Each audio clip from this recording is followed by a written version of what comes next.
मैं हाजिर, कैसे हैं आप लोग? उम्मीद है खैरियत से होंगे। अल्हम्दुलिल्लाह मैं भी बिल्कुल ठीक था। और एक और वेडनेसडे आपके साथ हाजिर हूँ। आज है मई 24, 11 बजे का मेरा शो है जी। 11 बजे से 1 बजे तक आपके साथ होता है, जिसके बाद हम आपके साथ ऑनलाइन है और हमारे साथ कोई ना कोई पर्सनैलिटी होती है। तो सबसे पहले आज के दिन जितनी लोगों की सालगिरह है उनको बहुत मुबारक, कोई एनिवर्सरी है उनको मुबारक है। और खुदा न खास्ता अगर कोई डेथ है या जैसे एनिवर्सरी है हम दुआ करते हैं अल्लाह ताला रूह को जवानी में सब जगह दे और उनके सबसे हमारी भी मग़फ़िरत करे जी। आज मई का 24वां दिन यानी कि 5वां महीना भी अपने इख्तिताम को है। साल है कि गुजरता चला जा रहा है, गुजरता चला जा रहा है और गुजरता चला जा रहा है। और इसी तरह 2023 भी गुजर जाएगा। हम day by day end of life अपनी ज़िंदगी के इख्तिताम में अनफॉर्चुनेटली हर साल अपनी सालगिरह मनाते हैं, बहुत खुशी का इज़हार करते हैं। लेकिन कभी हम सोचते हैं कि हमने जहाँ जाना है उस रंग से मिलना है क्या, उसकी मुलाकात की हम तैयारी कर रहे हैं। मैं और आप ज़रूर इस बात करते हैं कि ज़िंदगी अब हमारी जो है वो बोनस की ज़िंदगी है हमारा। शायद अब ये इसको से बात कर रही हूँ और अब आगे वाले यंगस्टर्स की भी मैं यही कहूँगी कि कोशिश कीजिए दुनियावी तैयारियाँ तो होती रही, दुनिया में मौजूद होते रहेंगे, लेकिन जहाँ जाना है उसकी तैयारी बहुत बात ये है कि दुनिया एक फरेब है और इस फरेब में रहने से हम इतने आदी हो गए हैं कि दुनिया में ही रह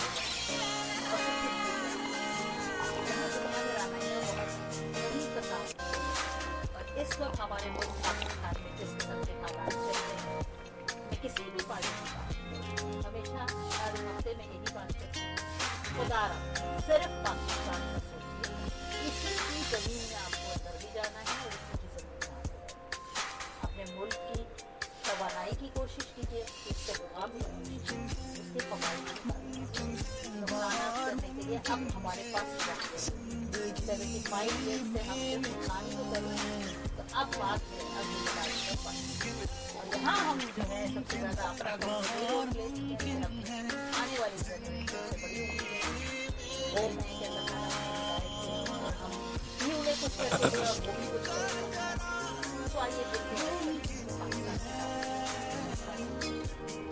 प्रोग्राम है अस्सलाम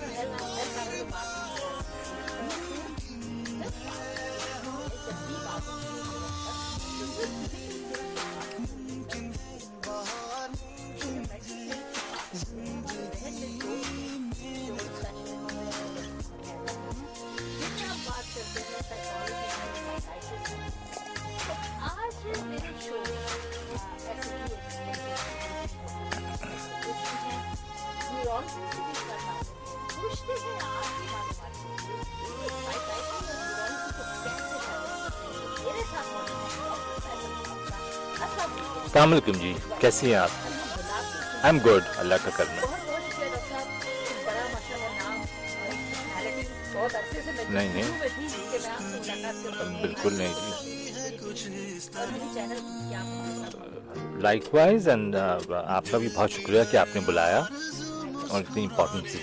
सबसे पहला सवाल मैं अपने फेसबुक के लिस्ट फेसबुक पे हम होते हैं 10 मिनट, हम हमें अपना जज्बात दिखाते हैं और फिर हम चैनल से कंटिन्यू रहते हैं। ओके, तो हम आपसे पहला सवाल ये करेंगे कि यूजुअली ये सवाल होता है कि साइकोलॉजी क्या, साइकोलॉजी क्या, अब ये सबको पता होगा। अब माशाल्लाह हमारी आवाम बड़ी है और समझदार हो गए और गूगल ने हमें बहुत सिखा दिया। आपकी फील्ड का जब मैं स्टडी कर रही थी तो साइकाइट्री प्लस न्यूरोलॉजी ये कॉम्बिनेशन क्या है? एक्चुअली जो लोगों ने अमेरिका से ट्रेनिंग दी होती है उनकी ट्रेनिंग में जैसे अगर साइकाइट्री में करें तो 70% ट्रेनिंग उनकी जो है वो साइकाइट्री की होती है, 30% ट्रेनिंग उनकी न्यूरोलॉजी की होती है। ये मस्ट है। और जो लोग अमेरिका से न्यूरोलॉजी करें उनकी जो है वो तकरीबन 70% न्यूरोलॉजी की ट्रेनिंग होती है और 30% साइकाइट्री की ट्रेनिंग होती है। तो एग्ज़ाम्स जो हैं वो एक ही होते हैं और जब एग्ज़ाम से डिग्री मिलती है तो वो यही होता है कि American diplomat of psychiatry and neurology या न्यूरोलॉजी एंड साइकाइट्री।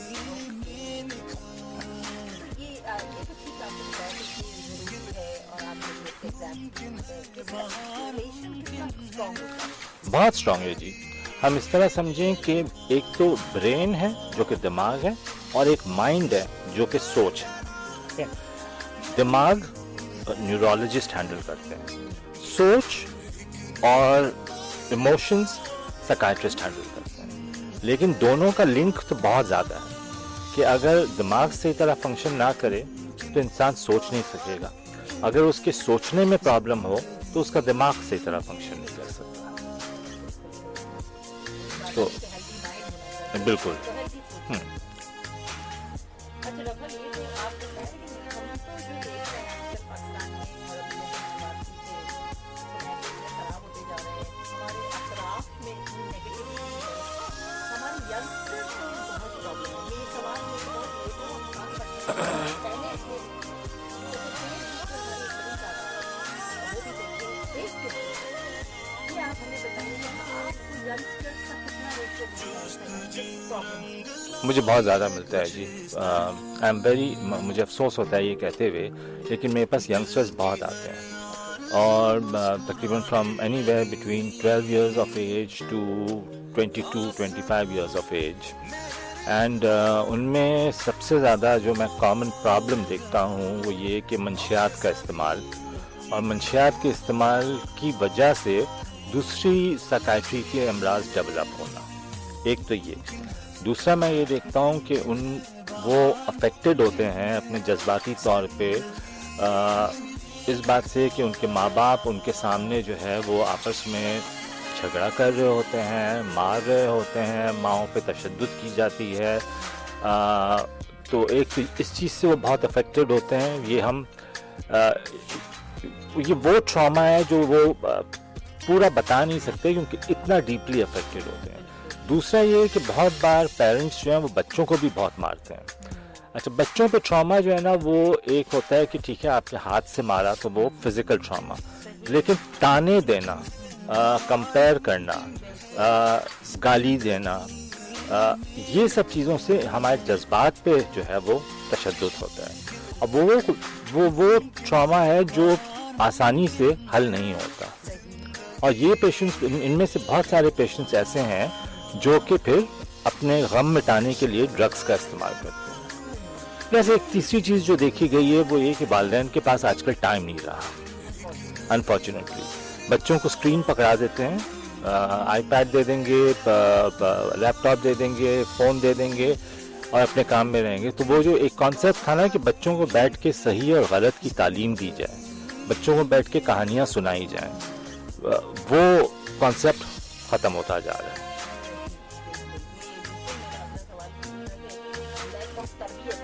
तरबियत जी, पहले जब तालीम और तरबियत के एक साथ थे जी, तालीम व तरबियत, अब जो है तालीम तरबियत, दो अलग अलग हो। और पहले स्कूल्स में भी तरबियत दी जाती थी, अब स्कूल में सिर्फ पढ़ाई पे फोकस होता है कि कितने ग्रेड लाने हैं, क्या क्या करना है और कौन से कॉलेज में जाना है, उसके हिसाब से पढ़ाई करो। तो तरबियत, उठने बैठने का तरीका, सही गलत का तरीका, ये चीज़ जो है ना वो बहुत कम हो गई है। छोटा सा ले लेते हैं कि फिर हम आपकी तरफ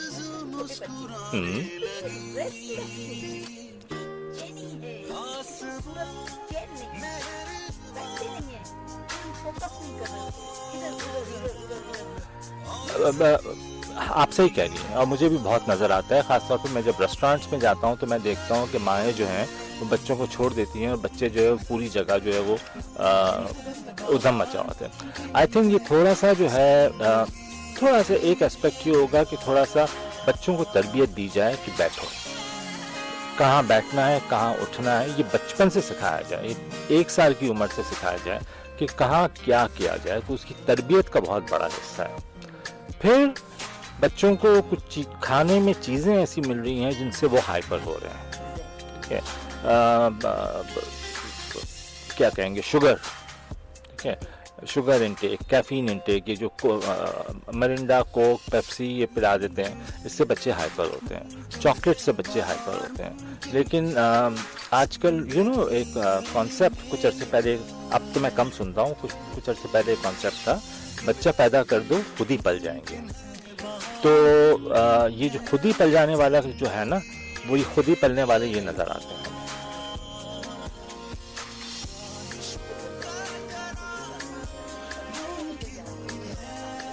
बिल्कुल।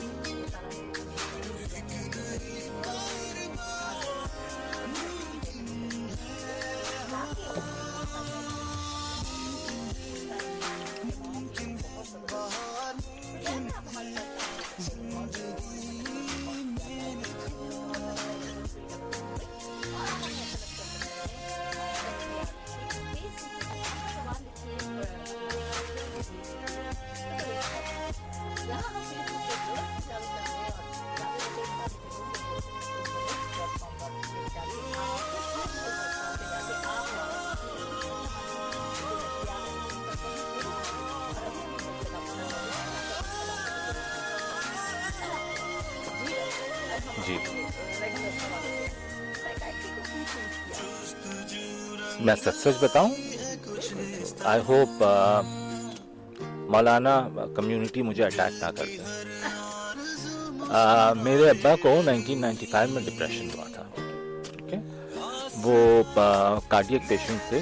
उनको कहा गया था कि आप बाहर आए जाएं नहीं, आप घर पे ही रहें, रेस्ट करते रहें। He was a very active man.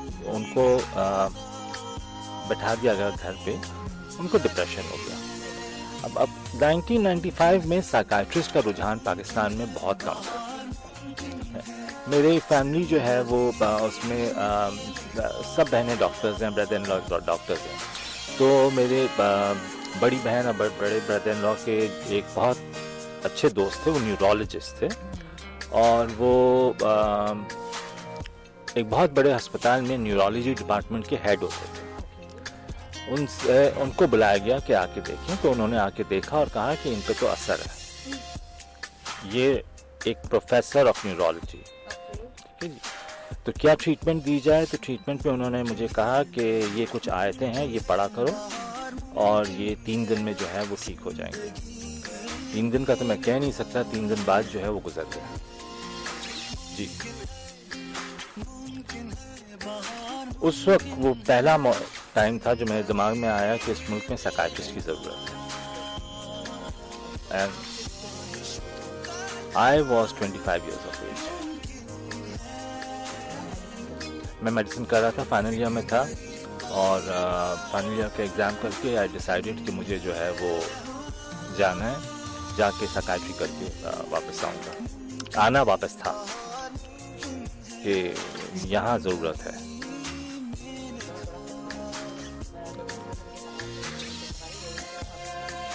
थोड़ा जाके दिल ललचाया कि हाँ रह जाएं बाहर, लेकिन जो है हाँ ग्रोथ, हाँ रिस्पॉन्सेस एंड ऑफ कोर्स पैसे ज़्यादा मिल रहे थे वहाँ, लेकिन ये कि रब ने लिखा हुआ है जिसको जितना मिलना है उसको उतना मिलेगा।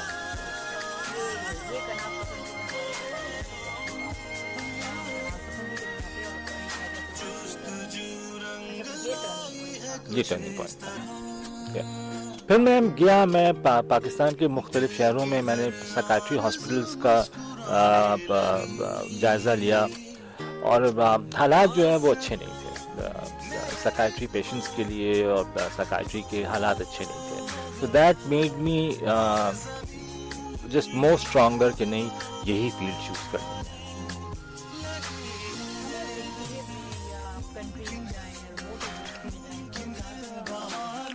बहुत, आप यकीन जाने कि पाकिस्तान में 10,000 लोगों के लिए एक साइकाइट्रिस्ट है, ये रेशो। और वो एक साइकाइट्रिस्ट जो है वो भी बेचारा अपने पेट पालने के लिए वो कोशिश करेगा कि वो शहर में जाके प्रैक्टिस करे, बजाय के गांव में करे। तो फिर गांव वाले कहाँ जाए? अच्छा, गांव वालों को सबसे पहले तो यकीन नहीं आता कि ये कोई नफ्सियात है, वो समझते हैं कोई असर है। ठीक है, ठीक है असर है, आप असर का इलाज कराएं। फिर बाद में जाके समझ में आता है कि हाँ ठीक है, या बहुत बार ये आलिम जो होते हैं वो रेफ़र करते हैं कि नहीं ये नफ्सियाती प्रॉब्लम है, आप डॉक्टर्स को जाके दिखाएं। बड़ी बात है, ये बहुत बड़ी बात है कि वो करते हैं, एंड दे से कि नहीं ये हमारा काम नहीं है, ये आप जाके दिखाएं। हाँ हाँ, नहीं करते।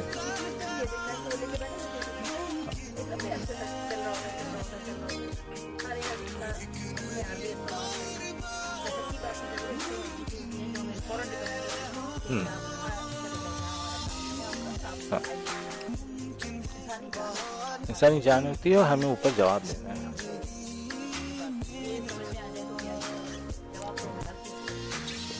तो पूरे पाकिस्तान में लगभग 400 प्लस साइकियाट्रिस्ट हैं जो ट्रेंड हैं। हमारी पॉपुलेशन कितनी है, 1.8 हाँ के करीब। उनके लिए सिर्फ 400 प्लस साइकियाट्रिस्ट है। तो आप सोचें कि साइकियाट्री के मरीज का क्या हाल हो रहा होगा। डॉक्टर टाइम नहीं दे पाएगा, वो खुद डॉक्टर्स तक नहीं पहुंच पाएंगे। हाँ, इंटीरियर में, सिंध के इंटीरियर में, पंजाब के इंटीरियर में, केपी के, बलूचिस्तान इतना अफेक्टेड है। एक स्टडी हुई जिसमें ये पता चला कि डिप्रेशन का रेट सबसे ज़्यादा पंजाब में है। हाँ,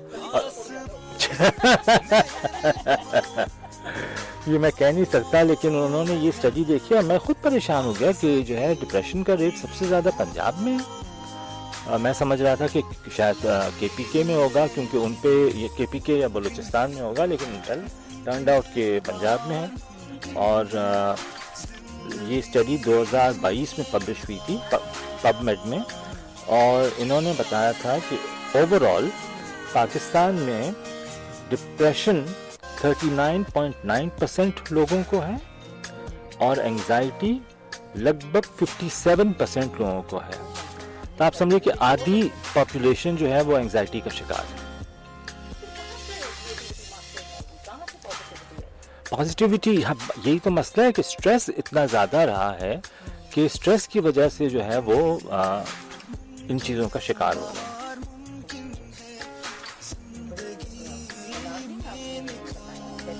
जी, अच्छा, फिर वो देखा गया है कि ये चीज़ें क्यों हो रही हैं, ये क्यों बढ़ रही हैं।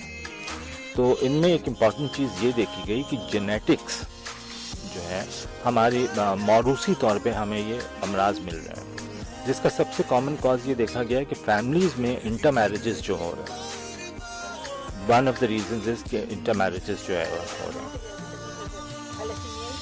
हाँ, नहीं, इंटर मैरिजेस में साइकियाट्रिक इलनेस बहुत है। दूसरी चीज़ जो है वो ये देखी गई है कि ओवरऑल हमारी ज़िंदगी में स्ट्रेस लेवल बहुत बढ़ गया है, और स्ट्रेस लेवल बढ़ गया है। हर इंसान उतना स्ट्रांग नहीं होता स्ट्रेस को बर्दाश्त करने के लिए। स्ट्रेस के साथ साथ ज़हनी तशद्दुद, जिस्मानी तशद्दुद बहुत बढ़ गया है। उसकी वजह से जो है वो सबसे कॉमन चीज़ जो है वो डिप्रेशन। अच्छा, एक इम्पॉर्टेंट चीज़ जो मीडिया के थ्रू मैं मीडिया को क्रेडिट दूंगा इसका, कि पिछले 15 साल में जो मॉर्निंग शोज़ होते थे या रेडियो शोज़ होते हैं, इनमें उन्होंने साइकियाट्रिस्ट को बुलाया और नफ्सियाती अमराज के लिए अवेयरनेस की, चैप्टर खुला। अब जब पेशेंट मेरे पास आते हैं तो वो कहते हैं मुझे डिप्रेशन है, और मैं उनको पूछता हूँ कि डिप्रेशन क्या है, तो वो बता देते हैं कि मुझे ये हो रहा है। तो और ये लोग गांव से आए हुए होते हैं, दूर दराज के इंटीरियर से आए होते हैं। तो मुझे कम से कम इतनी खुशी होती है कि अच्छा, इनको अवेयरनेस आ गई है, और ये अवेयरनेस सिर्फ मीडिया के थ्रू आई है। तो हाँ, तो डिप्रेशन बहुत बढ़ गया है, एंजाइटी बहुत बढ़ गई है। देन लो इनकम जो ग्रुप है उन पे, और स्पेशली अभी ये जो इन्फ्लेशन जो हुई है उसने तो एक सुनामी का रोल प्ले किया। और मैं देख रहा हूँ कि पिछले 1 साल से मेरे पास मेल पेशेंट्स बहुत बढ़ गए हैं, और वो मेनली एंजाइटी से रिलेटेड। काम नहीं चल रहा है, जिंदगी कैसे गुजरेगी। हाँ,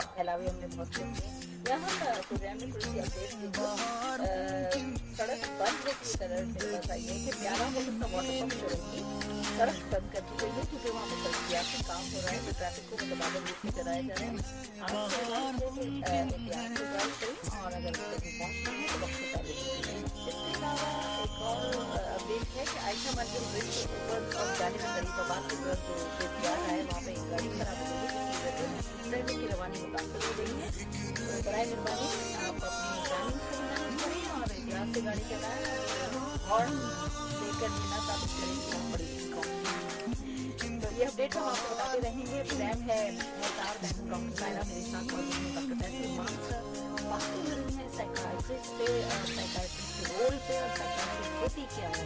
आपके सवालों में हम मुंतज़िर हैं। हमारे सवाल कर सकते हैं 021992333 या फिर आप हमें मैसेज कर सकते हैं 1 पर, जो कि आप जानते हैं जहाँ हम डॉक्टर के रूम में खूबसूरत प्ले करते हैं और आपके साथ देखने में होगा हमारे साथ रहेगा हेल्थ आवर में हम आपको अपडेट करते हैं।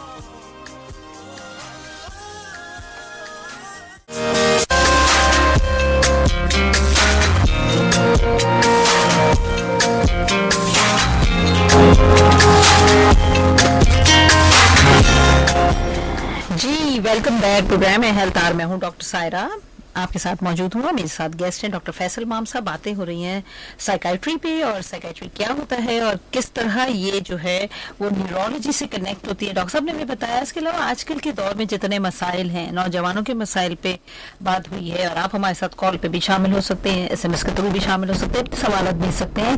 और अगर साइलेंट लिसनर है तो वाकई आज कोशिश करके अपनी बात कर लें, क्योंकि ये ऐसा टॉपिक है कि जिसपे बहुत कम बात होती है। अब तो माशाल्लाह बहुत होती है, लेकिन पहले तो बिल्कुल नहीं होती थी। मगर अभी भी इस साइकाइट्री और इससे related issues, health issues, mental issues पे बात करने की बहुत जरूरत है, बेइंतहा। और डॉक्टर साहब के बुलाने का यहाँ मकसद ही यही है कि आप अपनी बातें हमसे शेयर कर सकते हैं, अपने प्रॉब्लम्स शेयर कर सकते हैं, अपने सवाल पूछ सकते हैं। तो उठाइए फोन, डायल कीजिए और हिचकिचाइए मत। हम बैठे हैं यहाँ आपके लिए 1 बजे तक। अच्छा डॉक्टर साहब, बहुत सारे बच्चों के दरमियान में सुनती हूँ कि जब हमसे बात कर रहे होते हैं, आजकल छोटे छोटे बच्चे भी, उनको डिप्रेशन हो रहा होता है। डिप्रेशन एक कॉमन टर्म हो गई है हमारे यहाँ। जरा सा कुछ होता है हमें डिप्रेशन हो रहा है। देखिए कॉल आना शुरू हो गई। अस्सलाम वालेकुम। अस्सलाम वालेकुम। हेलो, अस्सलाम वालेकुम। वालेकुम सलाम। जी मैं डॉक्टर साहब से कुछ बात करना चाह रहा था कि जो आपका टॉपिक है जो चल रहा है एंजाइटी से रिलेटेड और साइकेट्री से रिलेटेड। जरूर बात कीजिए, अपना नाम बता दीजिए। जी मैं फहद बात कर रहा हूँ कराची से। कैसे हैं फहद? मैं डॉक्टर फहद। जी डॉक्टर साहब, मेरी आवाज आ रही है आप तक? जी बिल्कुल आ रही है। अच्छा डॉक्टर साहब, मैं ये पूछना चाह रहा था, बहुत अच्छे से टॉपिक कवर कर रहे हैं। मैंने जो परसेंटेज जो अभी सुनी आपने बड़ी हैरान कुन है और यकीनन यही हो सकती है और शायद इससे ज्यादा ही होगी, क्योंकि जो इस वक्त हालात हम लोग यहाँ पर सर्वाइव कर रहे हैं। तो ये अगर थोड़ी सी मेहरबानी फरमाइए कि अगर आप ये बताना चाहें कि अगर किसी इंसान के साथ एंजाइटी का या कोई इस तरह का प्रॉब्लम है, वो डिप्रेशन के अंदर है, तो उसका हल क्या है कि अगर उसको उससे कोप अप करना हो तो उसको क्या कोई ऐसी सजेशन या प्रॉपर किसी साइकेट्रिस्ट से ही मिलना है, या नॉर्मल अगर इतना बड़ा एक रेशो मौजूद है जिस तरह आप बता रहे हैं कि लोगों की क्वांटिटी बहुत कम है साइकेट्रिस्ट की, तो अगर कोई बंदा अपने तौर पे कोई उसके लिए सजेशन हो कि जी आप इसको बेहतर तरीके से कोप अप कर सके तो जरूर प्लीज इस पर रहनुमाई फरमाइएगा। मैं अभी आपके कॉल पे ही बताऊं, क्योंकि ये बात टॉपिक हम बाद में डिस्कस कर ही रहे होंगे। ये टॉपिक हमारे वैसे भी शेड्यूल में है, हम इस पे बात करेंगे। आप प्रोग्राम सुनते रहिए, आपको जरूर आपके सवाल का जवाब मिल जाएगा। Thank you Fahad. Thank you ji doctor साहब। जी इन्होंने जो बात की बहुत अच्छी बात की। बात यह है कि कुछ अपने लाइफस्टाइल को हेल्दी बनाएं। इस लाइफस्टाइल को हेल्दी बनाने में ये होगा कि एक तो खाने पीने में जैसे कैफीन कम करें, चाय, coffee, Coke, Pepsi, Mountain Dew, जो स्टिमुलेट करते हैं, आप स्टिमुलेट करते हैं, इन चीजों को जो है वो कम किया जाए। दूसरा ये कि आधे घंटा एक्सरसाइज जरूरी है। हफ्ते में 5 दिन जो है वो हाफ एन आवर सिर्फ वॉक पे चले जाएं, कुछ नहीं करें, वॉक पे चले जाएं। और वॉक पे जाएं, जिस स्पीड में कर सकते हैं करें। मैं नहीं कह रहा कि आप दौड़ लगाएं, लेकिन अगर थोड़ी सी तेज वॉक कर सकते हैं तो करें 20 मिनट, फिर 10 मिनट सेटल डाउन हो। Walk plays a very important role. Then जिंदगी की में से नेगेटिविटीज को हटाएं, जिसमें मैं ये कहूंगा कि टीवी ना देखें, टीवी की न्यूज ना देखें, टीवी के ड्रामे ना देखें, टीवी के पॉलिटिकल प्रोग्राम्स नहीं देखें। उसमें वही चीज बार बार रिपीट करके दिखाई जाती है, जिससे एक इंसान जिसको एंजाइटी ना भी हो उसको एंजाइटी हो जाती है। हमारे ड्रामे इतने नेगेटिव हो गए हैं कि औरतों पे जुल्म दिखाए जाते हैं, मर्दों पे जुल्म दिखाए जाते हैं। कोई कॉमेडी नहीं रहा, कोई प्लेजेंट टेस्ट, कोई रोमांस नहीं रहा, बस सिर्फ तशद्दुद रह गया है। और पॉलिटिकल प्रोग्राम्स में तो हम खुद तशद्दुद देखते हैं कि एक दूसरे के ऊपर जो है वो झड़प करते हैं। तो नेगेटिव चीज़ों से दूर रहें। आपकी फैमिली में भी अगर नेगेटिव लोग हैं तो कोशिश करें कि उनसे कम बात करें, और अगर हो सके तो उनको बता दें कि प्लीज आप नेगेटिव बात कर रहे हैं, ये कोई पॉजिटिव बात करते हैं। आपके दोस्तों में भी लोग आजकल हर कोई पॉलिटिक्स में क्या हो रहा है, महंगाई में क्या हो रही है, ये है, तो मना करें कि यार कोई हल्की फुल्की बात करते हैं, साथ मिलके बैठे हैं, क्यों जो है वो जो टाइम गुजर रहा है उसको एंजॉय करें, एंजॉय करें। ये पल वापस तो नहीं आएगा ना, तो एंजॉय करें। अच्छा, इसके अलावा अगर आपको थोड़ा सा रिलैक्स करना है तो एक चीज मैं बताता हूँ जिससे हम कहते हैं डीप ब्रीदिंग। डीप ब्रीदिंग में आप एक लंबा सांस लें, चाहे आप अपने नाक से लें या मुंह से लें, जितना लंबा ले सकते हैं लें, और पेट में सीने में आपके सांस जाके आप उसको रोक दें और 5 सेकंड्स तक काउंट करें और फिर उसको बहुत स्लोली मुंह से निकालें। इसे कहते हैं डीप ब्रीदिंग टेक्निक। ये एक हुई। इस तरह डीप ब्रीदिंग सुबह 5 बार करें, डीप ब्रीदिंग रात को 5 बार करें। आप खुद देखेंगे कि आप कितने रिलैक्स होंगे। पिछले 2-3 साल से हमारे पास बहुत ज्यादा इंफॉर्मेशन आ रही है कि मेडिटेशन यानी मुदारबा, उससे एंजाइटी बहुत कम होती है, तकरीबन उतनी ही कम होती है जितनी के शायद दवाओं से हो। तो मेडिटेशन अगर आप कर सकते हैं तो करें। 1 घंटा दिन का अपने लिए निकालें। चाहे ये मैं खवातीन और हजरात दोनों से कह रहा हूँ कि 1 घंटा कोशिश करके अपने लिए निकालें। चाहे आप अपने बेडरूम में अकेले होके बैठ जाएं, चाहे आप शावर ले लें, लेकिन आप अपने लिए 1 घंटा निकालें जिसमें आप ये सारी चीजें कीजिए। म्यूजिक सुने, टीवी पे अच्छे प्रोग्राम देखें, कोई किताब पढ़ें, नेगेटिविटी से दूर रहें। इन सब चीजों से अगर नहीं हो रहा तो फिर मैं कहूँगा कि कोशिश करें कि साइकोलॉजिस्ट से जाके दिखाएं। बहुत सारे मसले जो हैं वो बात करके हल हो जाते हैं। बिल्कुल। और अगर फिर ना हो तो फिर आप जाके साइकाइट्रिस्ट को दिखाएं, क्योंकि साइकाइट्रिस्ट आपको, आजकल के साइकाइट्रिस्ट आपकी बात ज्यादा नहीं सुनते, दवा दे देते हैं। तो पहला मैं ये कहूँगा, अनलेस के अमराज ऐसे खतरनाक हों जो साइकोलॉजिस्ट हैंडल नहीं कर सकते, जैसे बाइपोलर डिसऑर्डर, जैसे स्किज़ोफ्रेनिया, जैसे और बहुत सारे साइकाइट्री के इलनेसेस हैं, तो बट इसमें एंजाइटी में तो मैं ये कहूँगा कि आप साइकोलॉजिस्ट को जाके दिखाएं। साइकोलॉजिस्ट से हो जाता है, लाइफस्टाइल चेंज करें, फिर भी कुछ नहीं हो रहा तो फिर साइकाइट्रिस्ट को दिखाएं। लेकिन एक कहूँगा, ऐसे साइकाइट्रिस्ट को दिखाएं जो आपको टाइम दे, और अगर वो आपको टाइम नहीं दे रहे तो आप उनको कहें कि सर मुझे, मेरे पास ये सवालात हैं, मैं फीस दे के आया हूँ, प्लीज मुझसे मेरे सवालात का जवाब दें। बिल्कुल सही बात है। और जहाँ आप इतनी अवेयरनेस रखते हैं कि आपके साथ क्या मसला है, तो डेफिनेटली ये सारी बातें तो ऐसी हैं जो आप खुद मैनेज करेंगे, थोड़ा सा अपना टाइम और थोड़ा सा अपने आप पे तवज्जो देंगे तो मेरा ख्याल है शायद साइकोलॉजिस्ट की भी जरूरत ना पड़े, साइकोलॉजिस्ट की जरूरत ना पड़े, है ना। ये बहुत अच्छी बात बताई डॉक्टर साहब ने। और ये डीप ब्रीदिंग जो है ये वाकई बड़ा सुकून देती है, आपके अंदर से लगता है जैसे बहुत कुछ निकल गया, इजी हो जाता है। तो जब आपको मुफ्त में चीजें मिल रही है तो क्या जरूरत है पैसा खर्च करने की। हाँ, एक चीज मैंने सुनती थी अक्सर के लोगों को डिप्रेशन या ज्यादा होता था घर में बैठ के तो वो बाजार चले जाते हैं, लेकिन आजकल इन्फ्लेशन इतना ज्यादा है कि बाजार जाके डबल एंजाइटी होती है। अच्छा, इस मौके पे मैं सिर्फ 1-2 चीजों को क्लियर करना चाहूंगा, वो ये कि डिप्रेशन क्या है और एंजाइटी क्या है।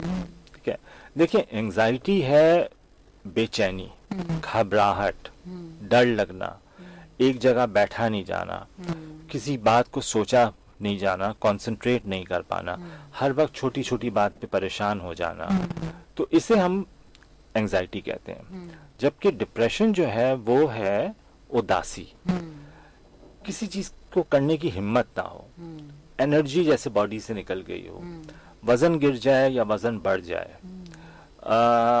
कंसंट्रेट नहीं कर पाए, छोटी छोटी बात पे रोना आने लगे, याददाश्त वीक हो, बेइंतहा कमजोर फील करने लगे, ये है डिप्रेशन। दोनों चीजें आपस में इंटरकनेक्टेड हैं। अगर किसी इंसान को डिप्रेशन है और उसको ट्रीट नहीं किया गया तो उसको लाजमन आगे जाके एंजाइटी डेवलप होगी, और किसी इंसान जिसको एंजाइटी है, उसकी एंजाइटी ट्रीट नहीं गई तो वो इतना बेबस फील करता है कि उससे डिप्रेशन जो है वो डेवलप होती है। सही। तो अच्छा, इत्तेफाकन दोनों की ट्रीटमेंट एक ही दवा से होती है, ठीक है। और अगर साइकोथेरेपी से भी करें तो एक ही टाइप की थेरेपी होती है। सही। तो ट्रीटमेंट बहुत मतलब treatment is very much the same, सिर्फ ये है कि जाके दिखाना, आइडेंटिफाई तो हो कि आइडेंटिफाई है तो क्या है, चीज। हाँ, कि एंजाइटी है या डिप्रेशन है, पहले क्या शुरू हुआ, किस तरह किया जाए, फैमिली हिस्ट्री है कि नहीं है। हमारे यहाँ फैमिली हिस्ट्री बहुत मैटर करती है, क्योंकि साइकाइट्री के मर्ज जो है वो मतलब पेशेंट्स जो हैं वो ये समझते हैं कि अच्छा हमने दवा खा ली, एंटीबायोटिक की तरह है, हमने दवा खा ली और हम ठीक हो गए, हम इसे छोड़ दें। बात यह है कि अगर आपको ये आपके डीएनए में मिला है, आपको विरसे में मिला है, तो ये पलट के वापस भी आ सकता है। ये अब साइकाइट्री के अमराज को आप इस तरह समझ लें कि जिस तरह किसी को डायबिटीज़ होती है उसकी अद्वियात चल रही होती हैं, किसी को हाई ब्लड प्रेशर होता है उसकी अद्वियात चल रही होती हैं, किसी को कोलेस्ट्रॉल हो गया, बढ़ गया, उसकी अद्वियात चल रही होती हैं। तो जब हम उनके लिए दवा ले सकते हैं तो हम साइकाइट्री के लिए एक ज़हनी सुकून के लिए क्यों नहीं ले। हाँ, अब ज़हनी सुकून जब मैंने कहा तो सबके दिमाग में ये आया होगा कि सो जाएं। तो ये मैं बता दूं कि ज़माना चेंज हो गया है, टेक्नोलॉजी जितनी आगे गई है, साइंस उससे ज़्यादा आगे गई है और नई दवाएं आ गई हैं। तो अब साइकाइट्री की वो दवाएं इस्तेमाल होती हैं जिससे एक इंसान फ्रेश रहे, उसका प्रॉब्लम भी सॉल्व हो, फ्रेश रहे और सोता ना रहे। ओके। हाँ, वरना तो ये बड़ा एक मसला था कि जी पूरा पूरा दिन सो रहे हैं, रात हाँ। सो रहे हैं, इससे वजन भी बहुत बढ़ रहा है। वजन भी बढ़ रहा है। इन दवाओं का एक इफेक्ट ये भी होता है। इन कुछ दवाएं ऐसी हैं जिनसे भूख लगती है। तो आपको, मैं जब पेशेंट को समझाता हूँ तो मैं कहता हूँ कि be careful of what you eat, आप बाहर का खाना नहीं खाएं, ठीक है, हाई प्रोटीन डाइट पे फोकस करें, ठीक है। लेकिन अब ऐसी कुछ दवाइयाँ आ गई हैं जिससे भूख नहीं लगती, बट के कुछ दवाओं से भूख मर जाती है। तो उससे वेट लूज भी होता है। तो बहुत सारे पेशेंट्स खुश होते हैं कि हमारा वेट कम हुआ। ये तो पॉजिटिविटी होगी ना। ये पॉजिटिविटी होगी। हाँ, ये अच्छा है। तो बहुत अच्छी बात आपने बताई कि हमें एंजाइटी और डिप्रेशन में एक डिफरेंस रखना है। बिल्कुल। लेकिन इसके साथ साथ अक्सर ऐसा होता है कि डिप्रेशन में, एंजाइटी में पैनिक अटैक्स होते हैं, ये भी हम बड़ा सुनते हैं। तो थोड़ा पैनिक अटैक्स को भी आप डिफाइन कर दें। पैनिक अटैक्स जो है वो एक्सट्रीम फॉर्म ऑफ एंजाइटी है, और उसमें अचानक से इंसान को बैठे बैठे कोई रीजन हो या बिला वजह ऐसे महसूस होने लगता है जैसे सीना जकड़ रहा है। सही। या सीने में दर्द हो रहा है, और वो सीने का दर्द जो है वो आपके चेस्ट में, हार्ट की साइड से आपके उल्टे हाथ पे जा रहा है या हाथ की तरफ मूव कर रहा है। ऐसा महसूस होता है जैसे गले में कोई चीज अटक गई हो और थूक नहीं निकला जा रहा या पानी नहीं पिया जा रहा। सही। अचानक से जो है वो शिवरिंग होने लगती है, हाथ पे ठंडे पसीने आने लगते हैं, पेशानी पे पसीने आने लगते हैं, आपकी जबान खुश्क हो जाती है। ऐसे फील होता है जैसे आपके बैक के मसल्स जो हैं वो स्टिफ हो रहे हैं। और कभी कभार ऐसा फील होता है कि जैसे जिंदगी खत्म होने वाली है और हम जो है बस खत्म हो जाएंगे। और कुछ बार पेशेंट्स बेहोश भी हो जाते हैं। इसको कहते हैं हम पैनिक डिसऑर्डर। सही। ये एक एक्सट्रीम फॉर्म ऑफ एंजाइटी है और कॉमन है, इतना डायग्नोज नहीं होता। लेकिन इसके साथ खौफ बहुत मुंसलिक है। अच्छा। कि एक पेशेंट को एक बार पैनिक डिसऑर्डर हो गया तो उसके साथ उसको डर लगा रहता है कि कहीं दूसरी बार ना हो। ठीक है। और इसी तरह उसकी जिंदगी के वो जो नॉर्मल काम, जो जिंदगी नॉर्मल तरीके से गुजर रही थी, वो रुक जाती है। So the life becomes interrupted. इसके लिए ट्रीटमेंट की बहुत ज़रूरत है। अच्छा, इसके लिए एक मखसूस किस्म की साइकोथेरेपी है जिसे हम कहते हैं CBT। तो मैं ये रेकमेंड करूंगा, मैं साइकाइट्रिस्ट हूँ, मैं दवा देता हूँ, लेकिन मैं साइकोथेरेपी भी करता हूँ। बार देख रही हूँ आपको कि आप दोबारा ये बात कर रहे हैं कि आप साइकोलॉजिस्ट से जाएं। This is a big thing कि आप अपने पेशेंट को सोच रहे हैं कि वो ठीक हो, ना कि वो एक दवाओं पे रहे। बिल्कुल। अच्छा, यहाँ हम लेंगे एक कॉल डॉक्टर साहब, फिर इसको कंटिन्यू करते हैं। जी अस्सलाम वालेकुम। अस्सलाम वालेकुम। वालेकुम सलाम। कौन सा बात कर रहे हैं, कहाँ से? अभी भूरा फकीर रोड़ी से। ये तो हमारे रेगुलर लिसनर हैं। अच्छा। अस्सलाम वालेकुम। हाँ, कैसे हैं आप? और ये आपको, आपकी पूरी टीम को, सब सुनने वालों को, आपकी फैमिली को, पूरे एयरफोर्स को, मुस्लिम और गैर मुस्लिम को रब पाक को खुश और आबाद रखे। आपके सदके अभी हमें भी मौला खुश और आबाद रखे। आपको अभी रब को मक्का मदीना दिखाए, हज कराए, मिठड़े मोहम्मद का रोजा दिखाए। आपके सदके अभी हमें भी मौला खुश और आबाद करे, मक्का मदीना दिखाए। कैसी ठीक हो? अल्हम्दुलिल्लाह, आप सुनाए। अल्हम्दुलिल्लाह, रब के बहुत बहुत बहुत बहुत एहसान है। और आपका ये खूबसूरत आवाज समाज है जो हमें खींचा खींचा खींचा खींचा लेके आती है।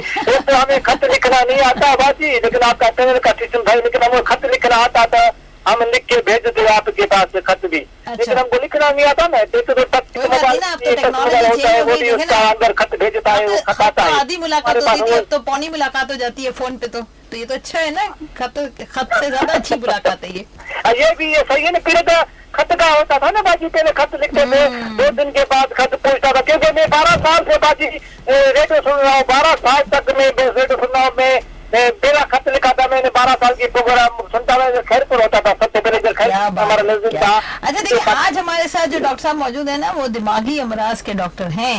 तो अगर आपने कोई सवाल दिमागी अमराज के हिसाब से पूछना है तो पूछ लें भाई, बहुत बड़े डॉक्टर हैं, फीस नहीं देनी है, आपको फ्री में सारे काम हो रहे हैं। अस्सलाम वालेकुम। वालेकुम अस्सलाम। अच्छा मौला, सबसे पहले तो आपको, आपकी पूरी टीम को और आपकी फैमिली को रब पाक खुश और आबाद करे, हंसता मुस्कुराता रखे, हर बीमारी मुसीबत आपको दूर, आपकी फैमिली से भी दूर। और अच्छा हमारा ये सवाल है तो मतलब एक रात को ख्वाब बुरे बुरे बुरे ख्वाब क्यों आते हैं? हमको इधर फोन पे बताओ, हम रेडियो पे नहीं, इधर हम सुनेगा, हमारे को बताओ ख्वाब बुरे बुरे क्यों आते हैं हमारे पास? बुरे बुरे ख्वाब क्यों आते हैं? खाना सही नहीं खाते।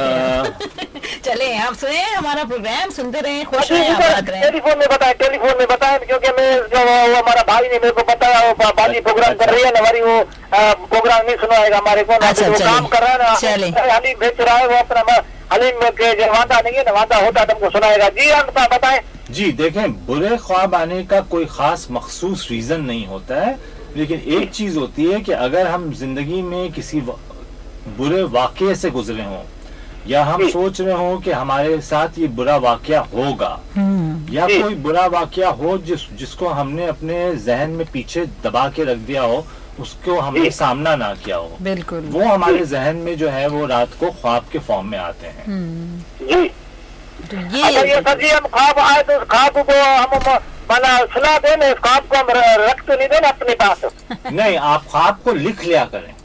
ख्वाब को लिखने से ना जी वो चीज उसका सामना करें, लिख के उसको देखें कि क्या था ख्वाब में, उससे आपको समझ में आएगा। लिखना तो नहीं आता था। अच्छा, तो इस पे रिकॉर्ड कर लेना, रिकॉर्डिंग मशीन पे, फोन पे। अच्छा जी, जैसे मोबाइल में बात कर रहे हैं, मोबाइल में मना उसको जहाँ से होता है आवाज होता है ना, क्या बोलते हैं उसको, आवाज को ॾाढो वॾो डॉक्टर आहे, मूंखां अनसी ॻाल्हाईंदो आहे, लाखो सवाल मूं वटि बि आहिनि, या पेशेंट बि कॉल कंदा आहिनि। आखिरी मौला खुश रखे तव्हांखे नारो हूंदासीं, पाकिस्तान पाक, आर्मी पाक, एयरफोर्स पाक, नेवी पाक, मिलिट्री पाक, बेरिया पाक, पुलिस पाक, ट्रैफिक पुलिस पाक, मोटर पुलिस पाक, आर्मी और पाकिस्तान जिंदाबाद। बाजी आखिर में हमें असां हिकिड़ो मैसेज ॾियणु चाहियूं था अटेन खे, जेके कारनि ते स्टूडेंट ते ॿुधनि था, उन्हनि खे चवंदासीं त यार तव्हां पंहिंजे ट्रैफिक पुलिस जो घणे में घणो ख्यालु कयो, छो त वेचारा सॼो ॾींहुं ट्रैफिक पुलिस वारा बीठा हूंदा, असांजे रहमदाई करे सॼो ॾींहुं रोडनि ते बीठा हूंदा, धूप आहे, गर्मी आहे, जेका बि आहे बरसात आहे, जेके ॿुधनि था जिंदाबाद जिंदाबाद जिंदाबाद। जी, ये तो हमारे हैं रेगुलर लिस्टर, और ये माशाल्लाह सब बड़ी दुआएं देते हैं हमको अच्छी अच्छी, और मुझे यकीन है कि इनकी दुआएं जरूर कामयाब होंगी, पूरी होंगी, आमीन। जी, बात हो रही थी हमारी पैनिक अटैक्स की। जी, पैनिक के साथ एक खौफ बहुत बड़ा अटैच होता है कि जो है कहीं ये फिर से ना हो। मैं ये कहूंगा कि साइकोलॉजिस्ट के पास जाए, क्योंकि एक मखसूस किस्म की साइकोथेरेपी होती है जिसे हम कहते हैं CBT, कॉग्निटिव बिहेवियरल थेरेपी। उसके जरिए जो है इसको हल किया जा सकता है। सही। अगर फॉर एनी रीजन अगर आप साइकोलॉजिस्ट के पास जाके हल नहीं करा सकते, तो फिर आप साइकियाट्रिस्ट के पास जाएं, वो आपको सिर्फ दवा देंगे, वो आपको साइकोथेरेपी नहीं करेंगे। साइकाइट्रिस्ट की आप याद रखें, प्लीज खुदा के लिए ये बात याद रखें कि साइकाइट्रिस्ट जो आपको दवा देगा तो वो आप लेके गायब ना हो जाए। आपने वापस जब ठीक हो जाए तो साइकाइट्रिस्ट के पास जाना है कि मेरी दवाएं खत्म करें। सही। क्योंकि ये पैनिक अटैक या एंजाइटी या डिप्रेशन, इनमें से बहुत सारे ऐसी चीजें हैं जिनकी दवाएं जो है वो 8 महीने से 1 साल तक चलती हैं और फिर हम खत्म कर देते हैं। Okay. और खत्म हम उस वक्त करेंगे जब आप हमारे पास पलट के आएंगे। जब आप पलट के ही नहीं आएंगे तो हम खत्म कैसे करेंगे? अच्छा, बाज़ पेशेंट डॉक्टर साहब आपकी बात को रोकते हुए कह रही हूँ कि अक्सर खुद अपनी मर्जी से खत्म कर देते हैं। हाँ, ये भी होता है कि जब ठीक हो जाते हैं तो अपनी मर्जी से खत्म कर देते हैं। अगर मर्ज वापस नहीं आया तो चले, अल्लाह उनका भला करे, लेकिन फिर मर्ज जब वापस आ जाता है तो फिर एक प्रॉब्लम होती है और ये कॉम्प्लेक्स शक्ल में आता है फिर वो तो पहले के हिसाब से थोड़ा सा जो है वो सीवियर फॉर्म में आता है, उसको ट्रीट करना मुश्किल होता है। तो थोड़ा सा जिस तरह आप बाकी डॉक्टर्स को विजिट करते हैं, तो अगर आपने साइकाइट्रिस्ट को एक बार विजिट किया तो उसके फॉलो अप के लिए भी जाया करें, सो दैट आपकी दवाएं जो हैं वो रेगुलेट करते रहें। अगर ज़रूरत है तो कंटिन्यू करें, ज़रूरत नहीं है तो उसको टेपर डाउन करके खत्म करें। अच्छा, एक मिथ ये भी है कि साइकाइट्रिस्ट की जो दवाएं होती हैं उनमें भी स्टीरॉइड्स का आंसर होता है, क्या ऐसा है? नहीं, बिल्कुल नहीं है। ओके, बिल्कुल ये मिथ भी आप क्लियर करें। हाँ, बिल्कुल भी ऐसा कुछ नहीं है। ना कि कोई स्टेरॉइड्स का आंसर होता है, ना कोई और केमिकल मिली हुई होती है। देखिए, पहले जो दवाएं आती थी उनमें ये होता था कि सुला देते थे या वजन बढ़ा देती थी दवाइयाँ। अब जो दवाइयाँ आती हैं उससे भूख लगती है। अब वो भूख जब लगेगी और आप कुछ खाओगे तो आपने सही खाना है ना, आपने जो हाथ में आए वो नहीं खाना है, जो हाथ में आना है वो नहीं खाना है। आपने ऑर्डर करके जो है वो रेस्टोरेंट से फास्ट फूड नहीं मंगाना है, बर्गर्स नहीं खाने हैं, पिज्जाज नहीं खाने हैं, हेल्दी ईटिंग करनी है। तो और एक्सरसाइज, जो मैंने कहा कि half an hour of walk every day 5 days a week, ये ज्यादा मुश्किल काम नहीं है। बस विल एंड वे वाली बात है। हम हाँ, सोचना शुरू करें इस पे तो निकल ही आता है टाइम, जहाँ कामों के लिए हम लोग इतना निकाल लेते हैं और मोबाइल पे बैठ के इतना टाइम वेस्ट कर लेते हैं, बहुत टाइम वेस्ट हो जाता है मोबाइल पे। तो उसके बजाय जो है, और मैं ये कहता हूँ कि आपको कोई जगह ना मिले तो अपने छत पे कर लें, कमरा साफ करके लें। करें। अगर आपका हाँ, फ्लैट है, छत भी नहीं है, अपने कमरे में टू एंड फ्रो वॉक करें और मोबाइल को इस्तेमाल करें, उसको स्टॉप वॉच को इस्तेमाल करें। हाँ, तो इट्स अ वेरी गुड कि आपका एक रिदम भी बनता है, वॉक भी, और उसके साथ आप तस्बीहात करें। ये और डबल फायदा है, एक तीर से कई मल्टीपल शिकार हो रहे होते हैं। अच्छा, यहाँ हमारा हो गया है न्यूज ब्रेक का वक्त और हम देंगे न्यूज ब्रेक, इसके बाद वापस आएंगे। कहीं मत जाइएगा, प्रोग्राम है हेल्थ आवर, मैं हूँ डॉक्टर सारा, मेरे साथ मौजूद है डॉक्टर फैसल मामसा और यहाँ बात हो रही है दिमागी अमराज पे, दिमागी सेहत पर। तो दिमागी सेहत बहुत जरूरी है जिस्मानी सेहत के मुकाबले में। पहले जब दिमाग सेहतमंद होगा तो ही जिस्म सेहतमंद होगा, तभी हम सही तरीके से सोच पाएंगे, समझ पाएंगे। वापस आते हैं न्यूज ब्रेक के बाद।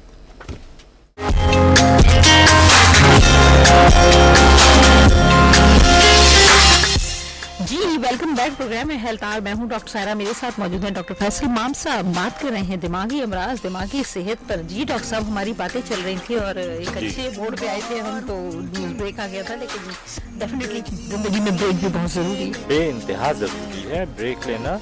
जैसे अब हम कहते हैं मी टाइम, कि आधा घंटा 1 घंटा अपनी जिंदगी में अपने लिए निकालें। उसमें आप जो करना है करें, आप कोई आपको पूछने वाला नहीं होना चाहिए कि आप क्या कर रहे हैं। आप मगर उसमें शीशा ना पिए उसमें शीशा ना पिए, उसमें वेप ना यूज करें,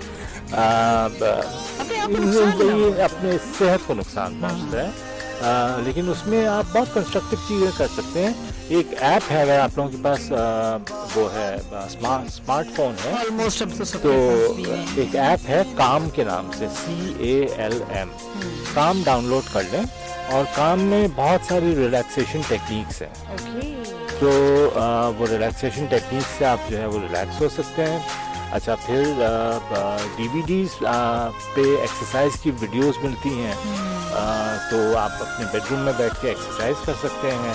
एक्सरसाइज के इतने फ़ायदे हैं कि मैं गिन नहीं सकता। आपकी एजिंग प्रोसेस को रोकती है, आपके दिमाग को स्मार्ट करती है, आपके दिमाग स्लो नहीं रहता। तो exercise is a very important thing, जो कि आप ये मी टाइम में अपने जो है वो कर सकते हैं।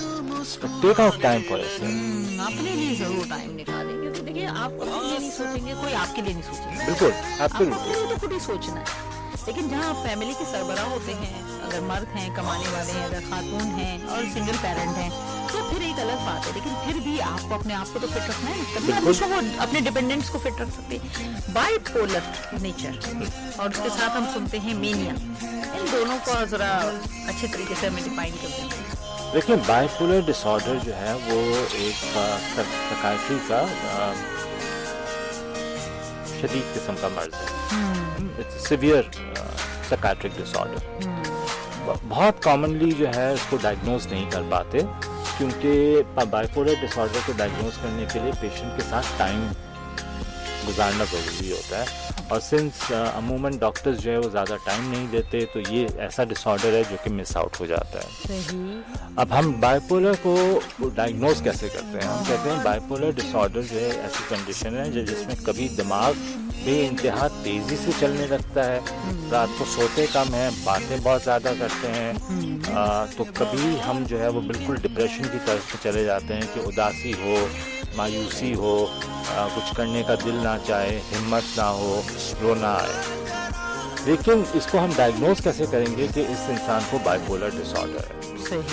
उसको डायग्नोसिस के लिए कुछ अलामतें हैं जो मैं आपको बताऊंगा, और उन अलामतों में से कुछ 3 या 4 अलामतें हैं जो अगर तकरीबन 1 हफ्ते तक मौजूद हों तो उसे हम कहेंगे कि बाइपोलर डिसऑर्डर है। यहाँ हम कंटिन्यू करते हैं। जी अस्सलाम वालेकुम, कौन सा बात कर रहे हैं? अस्सलाम वालेकुम। वालेकुम अस्सलाम। जी मैडम, कौन बात कर रही हैं? हेलो। जी हेलो। जी, कहाँ से बात कर रही हैं? अस्सलाम वालेकुम। वालेकुम सलाम, आपकी आवाज़ आ रही है, फरमाइए। जी मैं कराची से बात कर रही हूँ, कैसी हैं आप? अल्हम्दुलिल्लाह। हेलो। जी जी अल्हम्दुलिल्लाह। हेलो, बोलती नहीं, आपकी आवाज़ आ रही है। मुझे आपकी बिल्कुल आवाज़ नहीं आ रही है। अच्छा, आप अपना सवाल बताएं। जी मुझे मालूम ये करना था कि ये AIG वेलफेयर के अंदर SHP कोई सुबैर साहब होते हैं? देखिए, ये इस वक्त तो शो टाइम है और इस वक्त एक साइकाइट्रिस्ट बैठे हैं। अगर आप साइकोलॉजी से रिलेटेड कोई सवाल है तो आप पूछ सकती हैं। अगर मुझे मालूम करना आप हो 1 कि बजे के बाद AIG कॉल वेलफेयर करिए। कौन है या उनका नाम वगैरह, तो मैं किस नंबर से मालूम कर लूँ? आप इसी नंबर पे 1 बजे के बाद कॉल कर लें। अभी बात नहीं हो सकी? नहीं जी।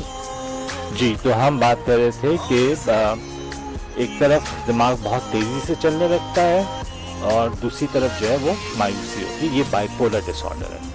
अब हम डायग्नोज कैसे करेंगे कि इस इंसान को बाइपोलर डिसऑर्डर है? तो उस इंसान को ज़िंदगी में एक बार एक कंडीशन है जिसे मेनिया कहते हैं, वो होना ज़रूरी है। मेनिया में कुछ अलामतें हैं जो मैं आपको बताऊंगा, उनमें से कोई 4 या 5 अलामतें हों कम से कम 1 हफ्ते तक। जैसे अपने आप को बेइंतहा समझना, अपने आप को बहुत बड़ा समझना, दिमाग बेइंतहा तेज़ी से जो है वो काम करे, तो बहुत सारे हम कहते हैं फ्लाइट ऑफ आइडियाज़, कि बेइंतहा नए नए आइडियाज़ दिमाग में आ रहे हों। इंसान बहुत ज़्यादा बोलने लग जाए अचानक से, जो इंसान ना बोलता हो वो बेइंतहा बोलने लग जाए, बेरब्त बोलने लग जाए, और कभी किसी टॉपिक पे कभी किसी टॉपिक पे, ज़रूरी नहीं है कि एक कंटिन्यूटी जो है वो हो। अच्छा, नींद कम हो जाए या नींद ख़त्म हो जाए। फिर ये कि आसानी से डिस्ट्रैक्ट हो जाए, कोई काम करे फिर उसके बाद दूसरा काम करें, फिर तीसरा काम करें, फिर अपने ऐसे काम करें जिसमें जो है वो नुकसान पहुंचने का खदशा हो। जैसे इन्वेस्टमेंट्स कर लें, जैसे जाके बहुत सारे पैसे खर्च कर लें, जैसे ड्रग्स ले लें, जैसे स्पीड से ड्राइव करें, चाहे सामने कोई हो या ना हो। जिनसी तवानाई बढ़ जाए, मूड बड़ा अच्छा रहने लगे, या तो बहुत अच्छा रहने लगे, या तो चिड़चिड़ाहट हो। इनमें से कोई 4 या 5 चीज़ें मौजूद हों अगर 1 हफ्ते तक, हम इसे कहते हैं मेनिया। अगर किसी इंसान को मेनिया हुआ हो जिंदगी में एक बार, तो हम उसे कहते हैं कि इसे बाइपोलर डिसऑर्डर है। अब मेनिया के बाद जो है वो डिप्रेशन हो या कब हो वो मैटर नहीं करता, कभी ना कभी जाके हो, या हो सकता है नहीं भी हो अगर सही इलाज चल जाए। लेकिन अगर मेनिया हुआ है तो डिप्रेशन। आजकल जो मैं चीज़ देख रहा हूँ वो मैं देख रहा हूँ यंगस्टर्स में कि ड्रग्स की वजह से बाइपोलर डिसऑर्डर बहुत कॉमन है। खास तौर पे जो चर्च ले रहे हैं या कोकेन ले रहे हैं, स्टिमुलेंट्स ले रहे हैं, उससे जो है वो बाइपोलर डिसऑर्डर बहुत कॉमन हो गया है। और सिंस के पेरेंट्स को भी अंदाज़ा नहीं होता है कि क्या हो रहा है, और साइकियाट्रिस्ट के पास जाने का तो रुझान ही इतना कम होता है, तो वो मतलब अनडायग्नोज जो है वो चला जाता है। इसी तरह बड़ों में भी, मर्दों में bipolar disorder is more common than females. अमूमन हम ये समझते हैं कि जी साइकियाट्री की अमराज जो है वो ख़वातीन में ज़्यादा कॉमन है। नहीं, ऐसा नहीं है। कुछ ऐसे अमराज हैं जो कि मर्दों में ज़्यादा कॉमन है ख़वातीन के मुकाबले में। तो बाइपोलर डिसऑर्डर जो है वो मर्दों में ज़्यादा कॉमन है। अब जी, इसकी ट्रीटमेंट बहुत ज़रूरी है। बाइपोलर डिसऑर्डर एक ऐसा मर्ज है, मैं आपसे झूठ नहीं बोलूँगा, मैं आपसे सच बोलूँगा, जिसकी ट्रीटमेंट पूरी ज़िंदगी चलेगी। ये उसी तरह आप समझ लें कि डायबिटीज़ है या हाइपरटेंशन है या कोलेस्ट्रॉल है, जिसकी ट्रीटमेंट पूरी ज़िंदगी चलती है, उसी तरह बाइपोलर डिसऑर्डर की ट्रीटमेंट पूरी ज़िंदगी चलती है। इसमें साइकोलॉजिस्ट का ज़्यादा रोल है, इसमें साइकियाट्रिस्ट का ही रोल है। साइकियाट्रिस्ट का रोल है, पेशेंट का रोल है और फैमिली का रोल है। तो एक तो ये चीज़ की स्ट्रेस ना देनी चाहिए। बहुत कॉमनली मैंने ये भी देखा है कि घर में इतना, किसी को अगर जेनेटिकली बाइपोलर डिसऑर्डर है, किसी की फैमिली में है और उसको वो जीन मिली है, स्ट्रेस से जो है ना ये चीज़ बढ़ती है। तो स्ट्रेस फैमिली की कम किया जाए।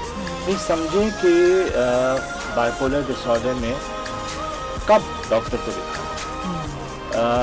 नींद कम हो जाए, बातें बहुत ज़्यादा करने लगे, एनर्जी लेवल ज़्यादा हो जाए, फ़ौरन साइकियाट्रिस्ट के पास लेके जाए। नींद बढ़ जाए, इंसान सुस्त हो जाए, इंसान उदास हो जाए, इंसान मायूस हो जाए, फ़ौरन डॉक्टर के पास लेके जाना चाहिए। मैं जब कहूँगा doctor, I mean a psychiatrist. Bipolar disorder कोई और डॉक्टर ट्रीट नहीं कर सकते, सिर्फ साइकियाट्रिस्ट ट्रीट कर सकते। दवाएं आ गई हैं, दवाइयाँ बहुत सेफ किस्म की आ गई हैं, बहुत अच्छी दवाइयाँ आ गई हैं। इंसान दवाओं पे हो तो समझ में भी नहीं आता कि कोई ऐसी इलनेस है या दवा ले रहे हैं। पेशेंट की एजुकेशन, डॉक्टर जो है वो पेशेंट को समझाते हैं कि आपने ये चीज़ें सीखनी हैं। अगर वैसे मैं कह रहा हूँ, मतलब हम लोगों ने एक बाइपोलर डिसऑर्डर का ग्रुप बनाया हुआ है जो कि फेसबुक पे है, psych help PSYCHELPS bipolar disorder support group of Pakistan. Okay, तो उसमें बाइपोलर डिसऑर्डर के बारे में बहुत सारी इंफॉर्मेशन है, और अगर आप लोगों को और भी इंफॉर्मेशन चाहिए हो तो आप हम लोगों को भेज सकते हैं।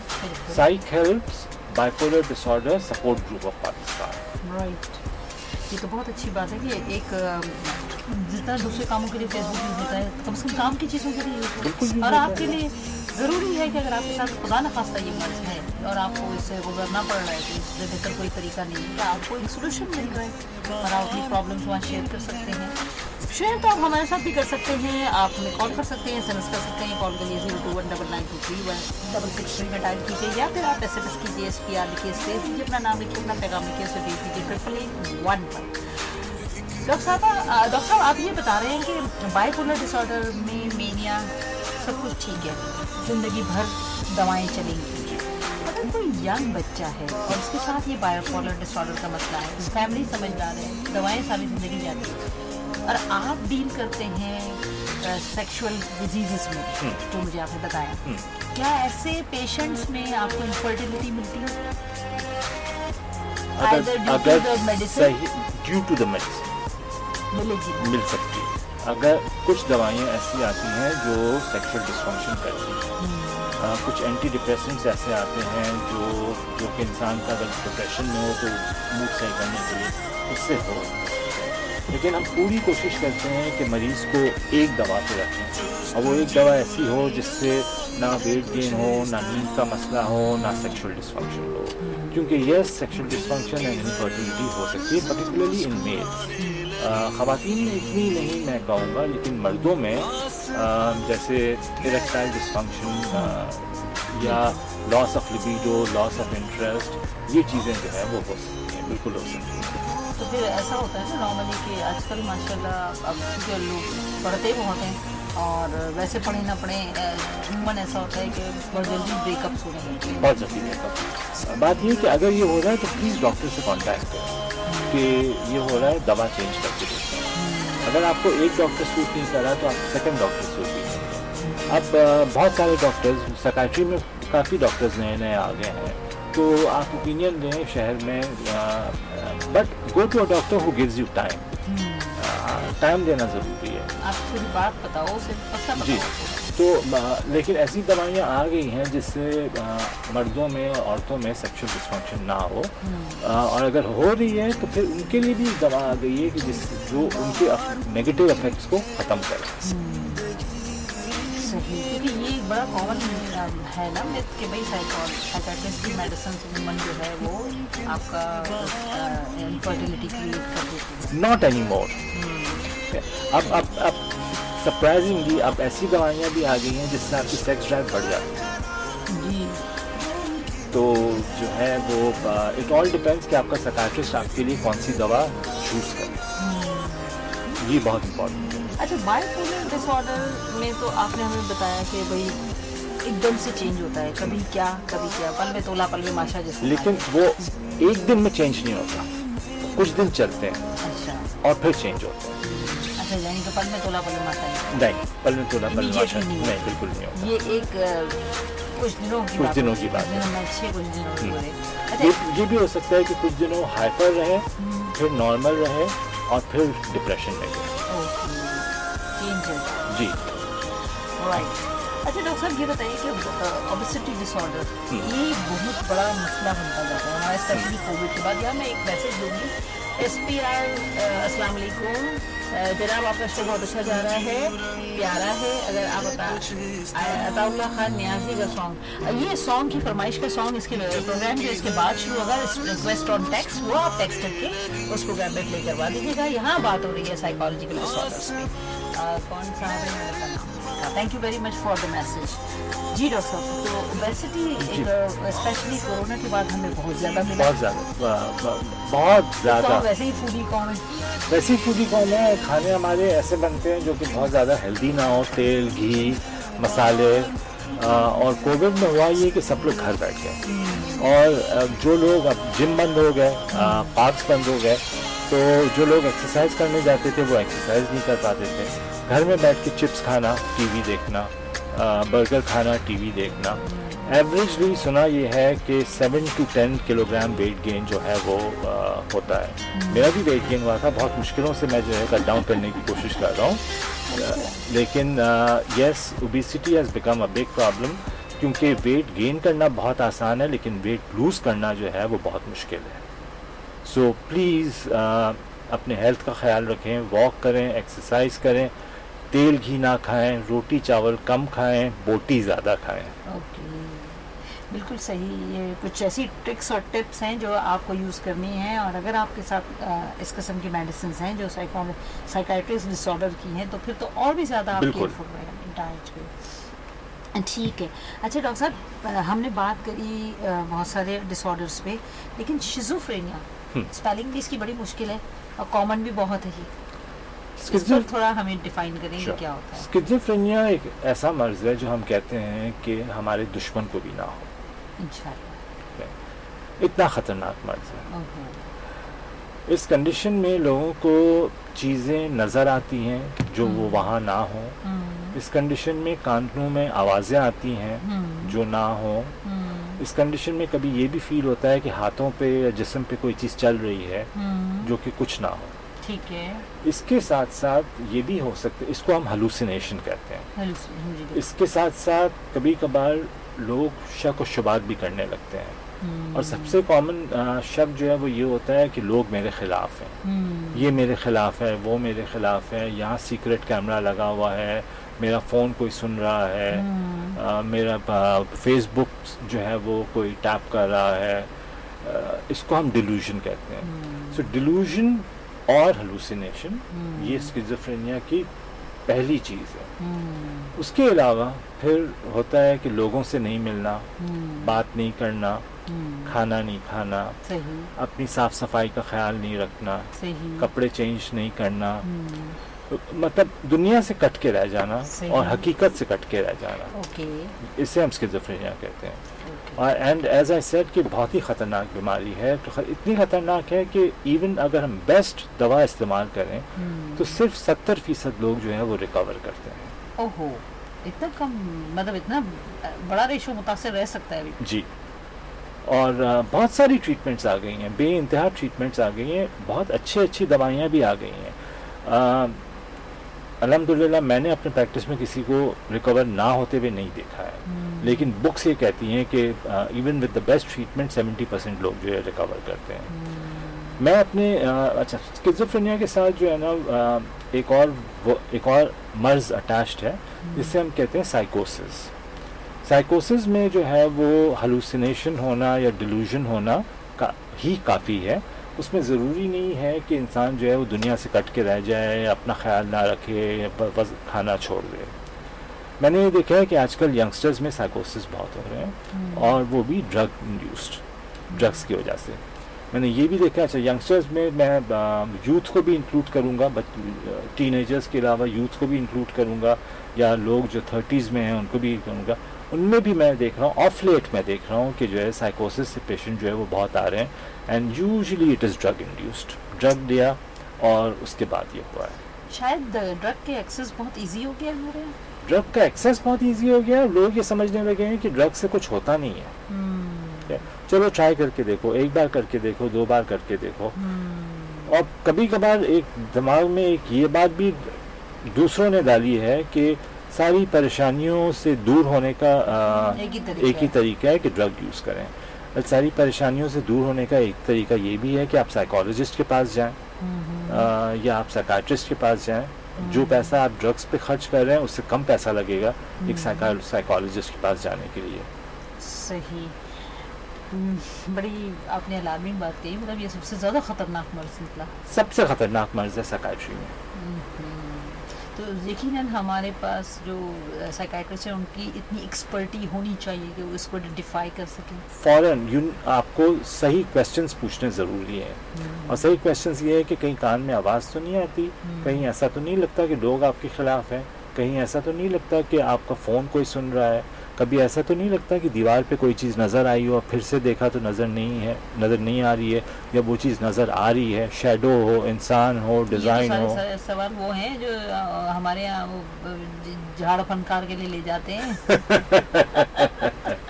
झड़वाएं जी, हमारा कोई इंटरफियरेंस नहीं है झड़वाने के लिए, लेकिन जब झड़वा लें तो जो है बाबा हमारे पास लेकर आए। अच्छा, लेकिन मैंने एक चीज़ देखी है कि पेशेंट्स को बांध देते हैं, रस्सियों से बांध देते हैं और उनको कमरे में बंद कर देते हैं। तो आपके वसीले से, आपके चैनल के वसीले से मैं कहना चाहूँगा कि नहीं, ये जुल्म है, वो अपने कंट्रोल में नहीं है। उनको प्लीज़ साइकाट्रिस्ट को जाके दिखाएं, उनको जो है वो बंद ना करें, उनको दवाओं की ज़रूरत है। दवाओं की ज़रूरत है, और डेफिनेटली ब्रेन के कुछ केमिकल ऐसे होते हैं जो अप एंड डाउन होते हैं, और उनके लिए सेटलमेंट के लिए दवाएं बहुत ज़रूरी होती हैं। बिल्कुल। अस्सलाम वालेकुम। अस्सलाम वालेकुम। वालेकुम सलाम। आपको भाई को कहता हूँ। अस्सलाम वालेकुम। मोहम्मद खान बात कर रहा हूँ, नाज़िमाबाद। जी मोहम्मद खान, बहुत शुक्रिया कॉल करने के लिए। कोई सवाल है तो पूछें। जी, मेरा छोटा भाई है, थोड़ा सा जोर से बोलिएगा। 30 साल। मेरा छोटा भाई है जिसकी एज है तकरीबन 30 साल। 30 इयर्स का इनका छोटा भाई है जी। कुछ घरेलू परेशानियों में, और कुछ वो बोल रहे कि मेरे बाहर के टेंशन है, तो हम लोग पूछते कि ऐसा कौन सा परेशानी है या टेंशन है, तो तुमने 250 साधनिया शुरू कर दिया है। अभी हम लोगों ने उसको चारपाई के साथ बांधा है, रस्सियों के साथ। चारपाई के साथ बांधा है, रस्सियों के साथ। बंद 3 महीने हो गए, हम लोग उसको खोलते नहीं, हम लोग खोलते तो वो फिर भाग जाता है। अच्छा, भाग जाता है। हम लोग उसको पक्का बांध दिए। तो अभी मैंने जो डॉक्टर साहब को पूछ सुनी है, तो इसको मतलब ऐसा कौन सी जगह है जो हम लोग वहाँ, हमारे करीब जो हॉस्पिटल है वहाँ तो हमने दिखाया, वहाँ दाखिल करते, वो बोलते हैं हमारा ऐसा होती है, ऐसा कुछ होती है। मोहम्मद खान आपकी रिहाइश कहाँ की है, थोड़ा सा ऊंचा बोलिएगा। आजमाबाद 4 नंबर। नाजाबाद 4 नंबर है। तो मोहम्मद खान, कराची नफ्सियाती अस्पताल आपके घर के पास होगा, वहाँ जाके आप दिखा सकते हैं, वहाँ डॉक्टर एडमिट भी कर मुबीन सकते का। हैं, डॉक्टर मुबीन का, वहाँ आप एडमिट भी कर सकते हैं। जी ठीक है, बहुत बहुत शुक्रिया। हाँ, ये दिखाएं और फिर कुछ हाँ, बात है तो जरूर बताइएगा हमें। ठीक है जी, ठीक है, बहुत शुक्रिया, बहुत शुक्रिया। अल्लाह ओके, ताला अल्लाह। शिफा दे आपके भाई को। वो भाग जाता है घर से हाँ। तो उन्होंने मुस्तकिल चारपाई से बांध के रखा है। प्लीज़ इस तरह ना करें, ये जुल्म है और ये हमें हुकूकुल इबाद का जवाब देना पड़ेगा। सही बात है। अपने आप को फ्री करने के लिए इस तरह करके जान छुड़ाना भी गलत हाँ। है। आप उनको सही जगह डायग्नोस करवाइए, इंशाल्लाह शिफा अल्लाह ताला ने रखी है और ज़रूर मिलेगी। अच्छा, एक होता है स्ट्रेस डिसऑर्डर, एक होता है अक्यूट स्ट्रेस डिसऑर्डर, एक होता है post traumatic stress disorder. Sir एक सेकंड में यहाँ एक अपडेट पढ़ दूँ कि Sure. वही अपडेट है जिसकी बार बार रिक्वेस्ट आ रही है। हमारे पास जो नाज़ाबाद का इलाका है, आयशा मंजिल के ब्रिज के ऊपर जो जानिब करीमाबाद की तरफ से आ रहा है, वहाँ पे एक गाड़ी खराब है जिसकी वजह से ट्रैफिक की रवानी मुतासिर है, एहतियात से ड्राइव कीजिए।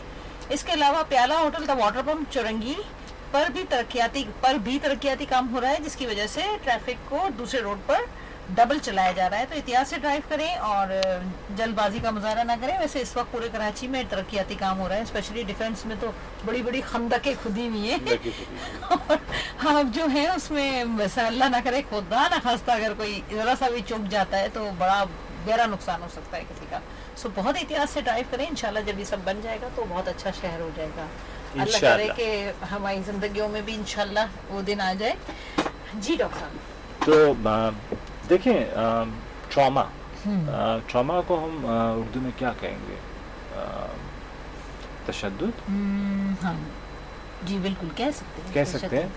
तशद्दुद हम या तो ट्रॉमा को कहेंगे या सानेहा। नहीं, सानेहा को तशद्दुद ट्रॉमा नहीं कहेंगे। अगर हम किसी ऐसी चीज़ का सामना करें या हमारे साथ कोई ऐसी चीज़ हो जो हमें हिला के रख दे, जैसे हमारे साथ जो लोग हैं उनमें से किसी का इंतकाल हो जाए, सही, कोई हमें छोड़ के चले जाए, कोई साथ है लेकिन वो हम पे जबर कर रहा है, हमें दिमागी तौर पे तशद्दुद कर रहा है, जिस्मी तौर पे तशद्दुद कर रहा है, इन चीज़ों से एक कंडीशन होती है सदमा। यस, सो सदमा और तशद्दुद से जो सदमा होता है उसे हम ट्रॉमा कहते हैं। अब वो दो कंडीशन होती है, अगर आपने ट्रॉमा फेस किया और उसके साथ आपको उदासी होने लगे, आप रोएं, आपको घबराहट हो, परेशानी हो, उसे हम कहते हैं अक्यूट स्ट्रेस डिसऑर्डर।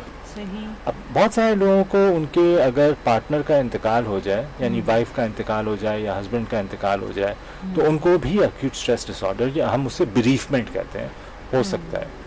इसकी ट्रीटमेंट सिर्फ ये होती है कि बात करें, खुदा के लिए लेक्सोटिनिल ना खिलाएं, खुदा के लिए ज़ैनेक्स ना खिलाएं, बात करें, साइकोलॉजिस्ट के पास ले जाएं, बहलाएं, ये ना कहें कि चलो उठो अब जिंदगी आगे जानी है।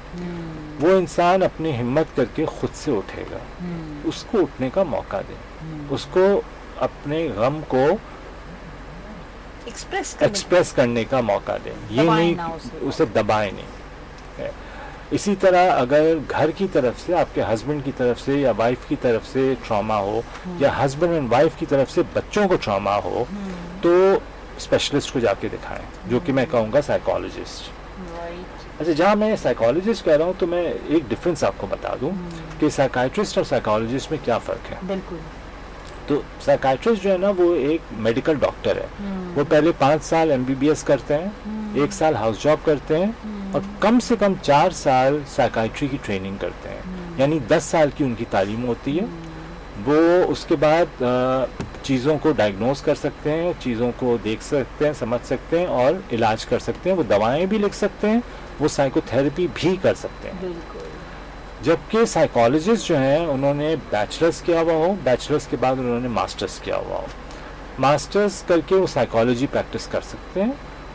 अच्छा होता है कि आगे लोग एमफिल भी करें, अच्छा होता है कि लोग जो है उसमें पीएचडी भी करें, पीएचडी करें तो डॉक्टरेट कराते हैं, अब डॉक्टर नहीं कराते हैं, डॉक्टरेट कराते हैं। एंड वो साइकोलॉजिस्ट दवा नहीं लिख सकते, उनको अलाउड नहीं होता है दवा लिखना, उन्होंने मेडिसिन पढ़ी नहीं है तो उनको अलाउड नहीं होता है। वो जो है वो बातचीत से आपके मसाइल हल करते हैं, आपको एडवाइस देते हैं, आपसे होमवर्क देते हैं और बातचीत करके करें। तो ट्रॉमा, अक्यूट ट्रॉमा जो होगा उसके लिए psychologist would be a good choice कि उनके पास जाएं।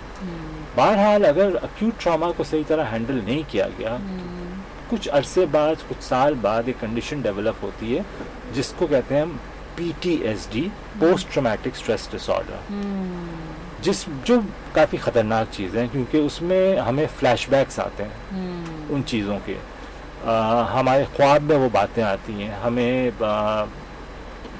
डर लगता है, किसी के साथ जिनसी तशद्दुद हुआ हो, उसको वो बातें याद आती हैं, उसको ऐसा फील होता है कि उसके साथ अभी भी हो रहा है। वो एक बहुत कॉम्प्लेक्स सिचुएशन है। हम ये चीज़ रेप केसेस में बहुत, रेप केसेस में, मैं रेप वर्ड यूज़ नहीं करना चाह रहा था, बट रेप में और बच्चों में, यंगस्टर्स में ये चीज़ जो है कॉमन है। सिर्फ पेरेंट्स को थोड़ी सी आगाही चाहिए कि जो है वो पहचान सकें कि बच्चा जो है वो डिस्टर्ब हो रहा है। अगर PTSD है तो वो साइकाइट्रिस्ट हैंडल करेगा, वो साइकोलॉजिस्ट नहीं हैंडल करेंगे, क्योंकि वो चीज़ दवा से जो है कंट्रोल हो सकती है। पहले दवा से कंट्रोल करें और फिर साइकोलॉजिस्ट को दिखाएं, ताकि वो फर्दर वो काउंसलिंग बेहतर करें। अच्छा डॉक्टर साहब, आपके किसी फैन का मेरे पास मैसेज आया है, सहर हुसैन है, वो कहती हैं the show is very informative and I am a big fan of doctor Mamsa. Okay, thank you.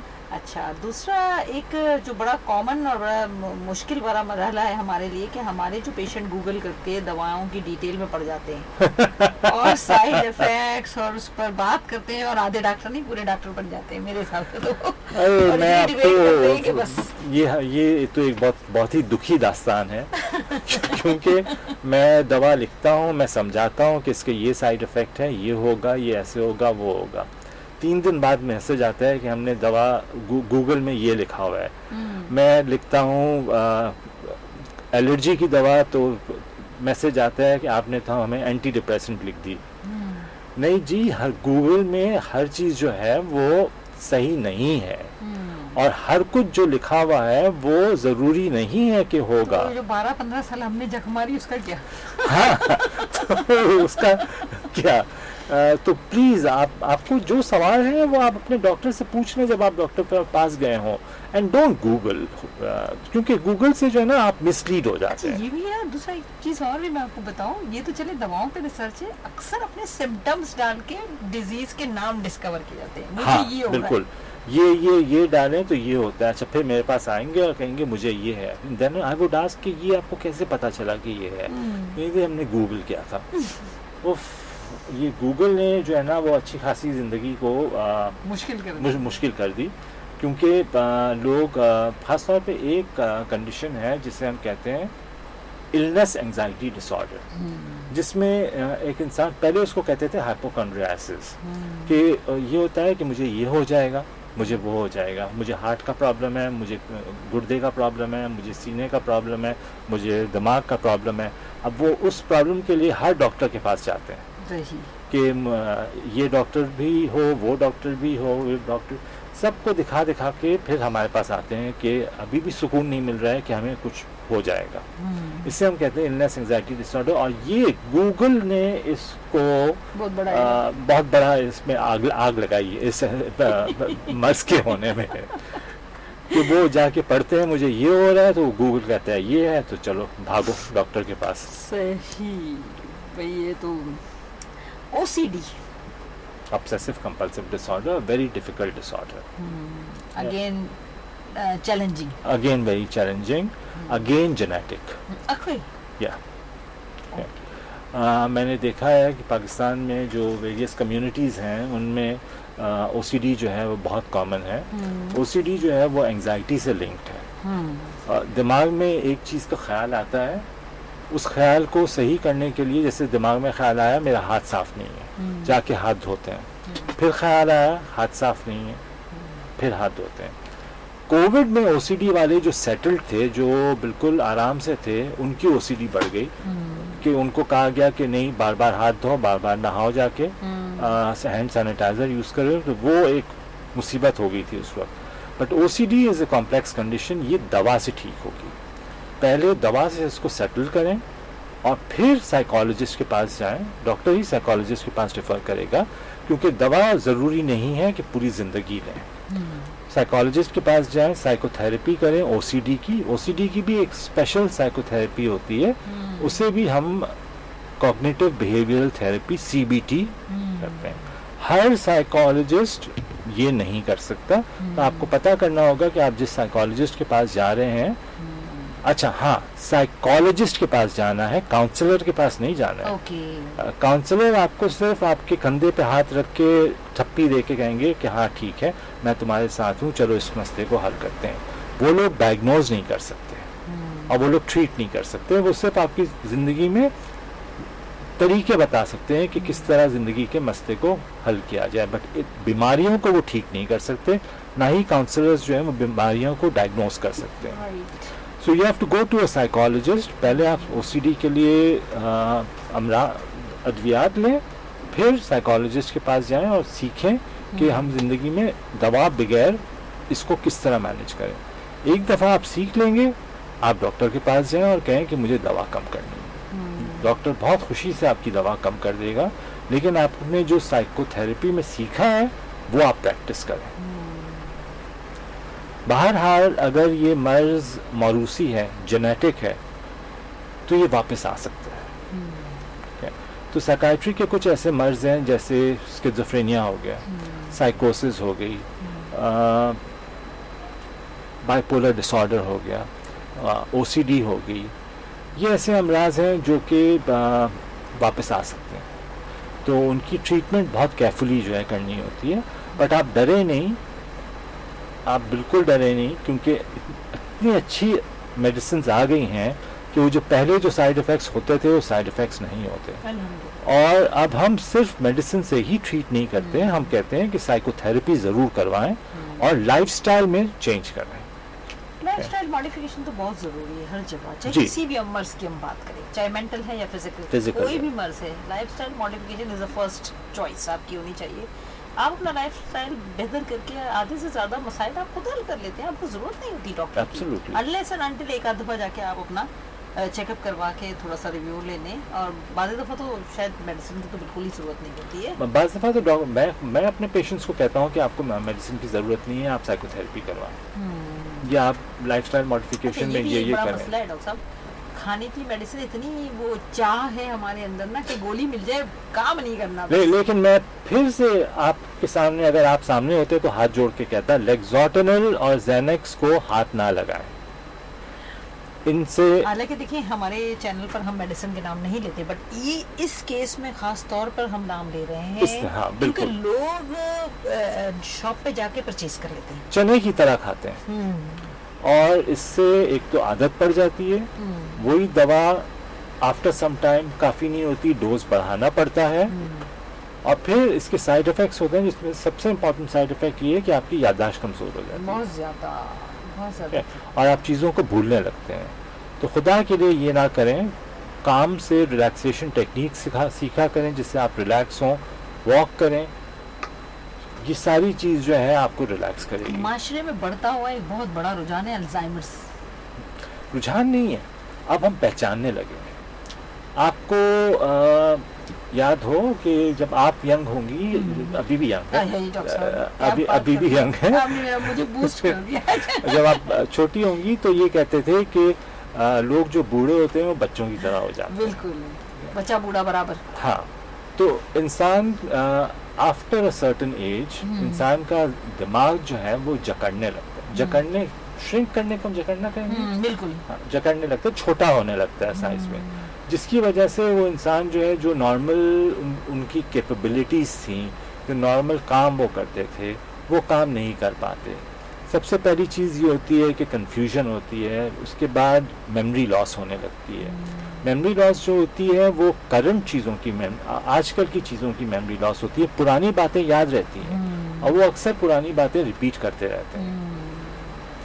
इसे हम डिमेंशिया कहते हैं। अब डिमेंशिया जो है वो 2 इकसाम के हैं, एक तो अल्जाइमर्स है, एक लुई बॉडी है, लेकिन दोनों में बात यही है कि जो है दिमाग जब सुकड़ने लगता है और उसमें हम अपनी नॉर्मल फैकल्टीज़ जो हैं उसको लूज़ कर देते हैं और सिंस हम नॉर्मल काम नहीं करते तो हम बच्चों की तरह एक्ट करते हैं और फिर एक टाइम आता है जब हम बेड पे आ जाते हैं।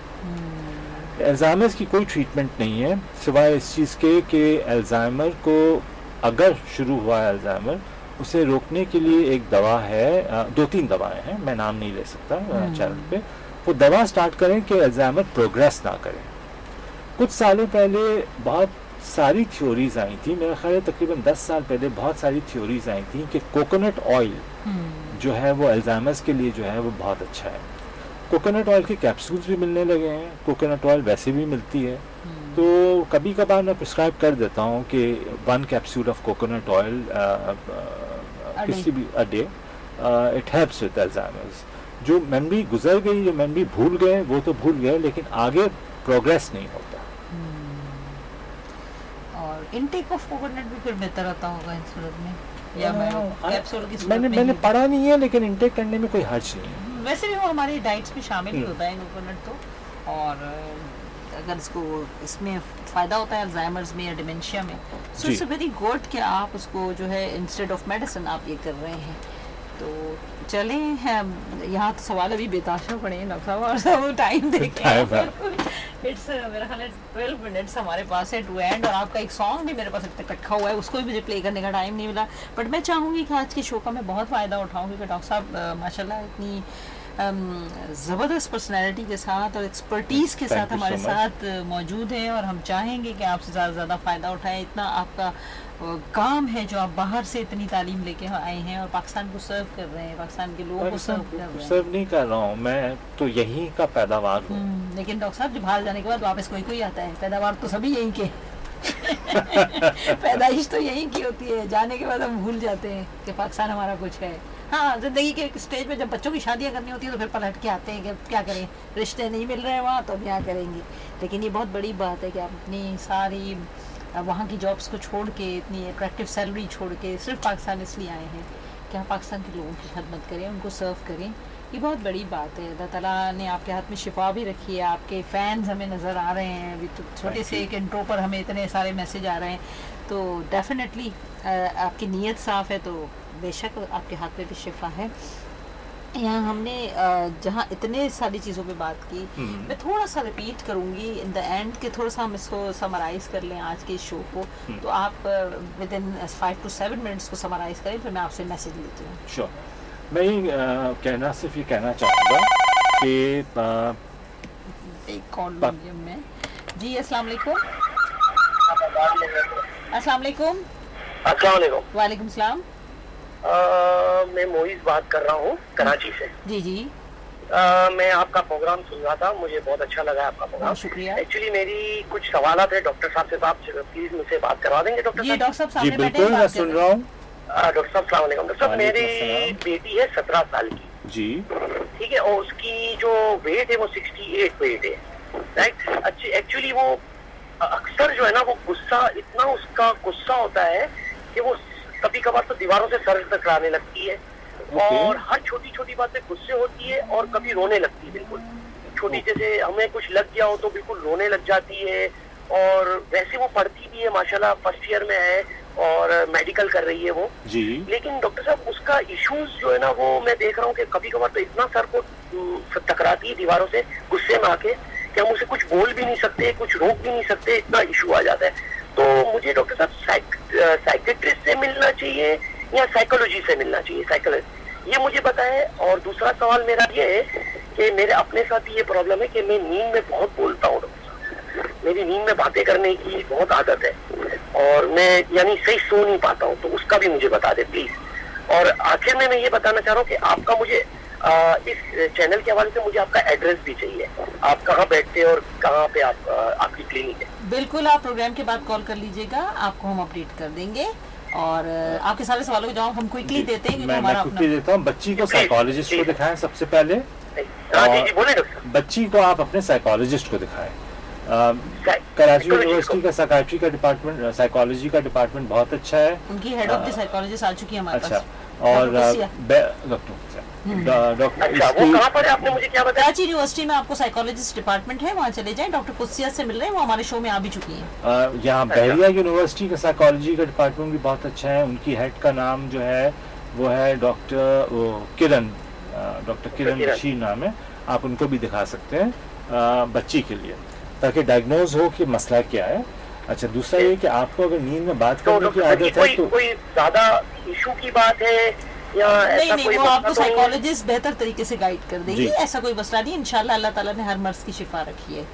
ठीक है, अच्छा, और मेरा आपको- भी बता दें, मैंने भी आपका आपको ये पूछा मैं है कहूँगा कि नींद में बात करना कोई मसला नहीं है, एज फार एज कि आप अपनी बीवी को बात करके जगा ना लें।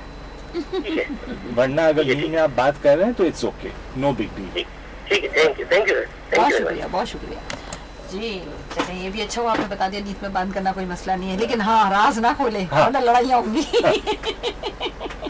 तो हम एंड में ये कह रहे थे कि देखें, पाकिस्तान में 24 मिलियन लोग ज़हनी अमराज का शिकार हैं, ठीक है, जिसमें सबसे कॉमन है anxiety, depression and bipolar disorder. उसके बाद आता है trauma and post traumatic stress disorder, फिर आता है स्किज़ोफ्रेनिया, फिर आता है साइकोसिस एंड ड्रग अब्यूज, फिर आता है मैरिटल अब्यूज। बहुत जरूरी है। हमने आज सब चीज़ों पे बात की, लेकिन मैरिटल पे बात करना रह गया। मैरिटल अब्यूज़ जो है वो हमारे यहाँ बहुत कॉमन है। डांटना, मारना, जुल्म करना, इसकी एक अलग ही चैप्टर है जो शायद किसी और दिन नामुमकिन है कि जो है वो कर सकें। सिर्फ मैं ये कहूँगा कि इंडियन टीवी देखना बंद करें, इंडियन सोप ऑपरा देखना बंद करें, कि उसमें जो सासें जो कर रही हैं उनको आप कॉपी ना करें, वो गलत है। आप मुसलमान हैं, आप थोड़ा सा हुकूकुल इबाद का ख्याल करें। अरे कुछ नहीं, सिर्फ नबी सल्लल्लाहु अलैहि वसल्लम और उनके अतराफ की सीरत तो पढ़ लें, फिर देखेंगे बहू और सास का रिश्ता क्या है। बड़ा खूबसूरत रिश्ता है। और हस्बैंड्स को मैं कहूँगा कि अपने गुस्से को, अपने जज्बात को काबू रखें। अगर आपको बहुत गुस्सा आ रहा है तो उस कमरे में ना जाएं, वहाँ से उठ के कहीं चले जाएं, एक गिलास पानी पिएं, कुछ लंबे सांस लें, वुज़ू कर लें, कुछ लंबे सांस ले लें, फिर वापस आएँ। और वाइफ्स को भी मैं कहूँगा, ज़ाहिर वाइफ्स की भी कुछ एक्सपेक्टेशंस होती हैं, और ज़रूरी नहीं है कि वो एक्सपेक्टेशंस पूरी हों, लेकिन थोड़ा सब्र से, थोड़ा सा तहम्मुल से। और दोनों हस्बैंड एंड वाइफ दोनों को मैं कहूँगा कि आवाज़ तेज़ करके बात ना करें। जो बात तेज़ आवाज़ से तय हो सकती है, वो बात हल्की आवाज़ से भी हो सकती है, और बेहतर तरीके से। तो चीखना, चिल्लाना, जुल्म करना, तशद्दुद करना, नॉट अ गुड थिंग। ये पढ़े लिखे लोग को ज़ेब नहीं, स्पेशली मुसलमानों को ज़ेब नहीं देता, हमारे मजहब की ये तरबियत नहीं। सो एक मेरे पास भी एक ऐसा ही केस है आजकल के जो अच्छा ये भी होता है कि गुस्से में कुछ भी कह दिया, बाद में याद नहीं। हाँ ना, तो उस मर्ज का नाम है ना इम्पल्स कंट्रोल डिसऑर्डर। ओके। और जो ये जिसको हम पहले कहते थे कि एंगर मैनेजमेंट के लिए, उसका भी नाम है इंटरमिटेंट एक्सप्लोसिव डिसऑर्डर। ओके। तो अब ये नए डायग्नोसिस आ गए हैं, इनकी ट्रीटमेंट्स आ गई हैं। तो साइकाइट्रिस्ट के पास जाएं या साइकोलॉजिस्ट के पास जाएं, इनकी ट्रीटमेंट आ गई, ट्रीटमेंट कराएं।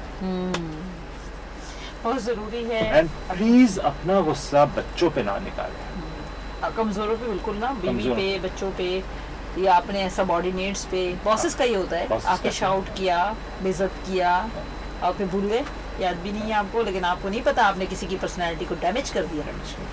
ये बहुत बड़ा गुनाह भी है। तो अल्लाह ताला हमें भी महफूज रखे कि गुनाह, इस चीज़ से कोई भी पाक नहीं है, कहीं भी किसी से भी गलती हो जाती है, लेकिन अच्छा इंसान और मुसलमान वही है जो अपनी गलतियों से सीखे और उनकी तलाफी करे, ये बहुत ज़रूरी है। यहाँ प्रोग्राम का वक्त ऑलमोस्ट 5 मिनट रह गया, 4 मिनट बल्कि रह गया। मैं डॉक्टर साहब से आपने सारी बातों में इतनी अच्छी तरीके से हमें गाइडलाइन दी, समाप्त किया। कोई मैसेज हमारे चैनल के हवाले से? थैंक यू सो मच कि आपका चैनल इतना अच्छा काम कर रहा है। अल्हम्दुलिल्लाह। It is a big thing कि आप लोग अवेयरनेस क्रिएट कर रहे हैं। बहुत नोबल एक्ट है ये आपका। और मैं चाहूँगा कि ये इस चैनल की थोड़ी सी पब्लिसिटी हो ताकि दूसरों को पता चले कि आप लोग क्या काम कर रहे हैं। हमें तो अंदाज़ा यही था कि जो है ये पुलिस का चैनल है, हमें अंदाज़ा ये नहीं था कि इसमें इतने अच्छे प्रोग्राम भी होते हैं। न सिर्फ ये बल्कि बड़े बड़े प्रोग्राम्स होते हैं यहाँ पे। करियर काउंसलिंग और गाइडलाइन के लिए हम बड़े बड़े लोग बुलाते हैं। अरे वाह, हाउ नाइस। बिल्कुल। और हमारे जो आरजेस हैं वो एक से बढ़कर एक। तो थोड़ी सी अपनी मार्केटिंग भी करें, बट मैं आपके थ्रू में लोगों को, सामीन को कहना चाहूँगा कि आज का जो प्रोग्राम हुआ है साइकाइट्री के ऊपर, तो साइकाइट्री जो है वो बहुत बढ़ गया है, नफ्सियाती अमराज बेइंतहा बढ़ गए हैं। और आप आपके घर में अगर किसी को हो रहा हो तो आपको समझ में नहीं आता।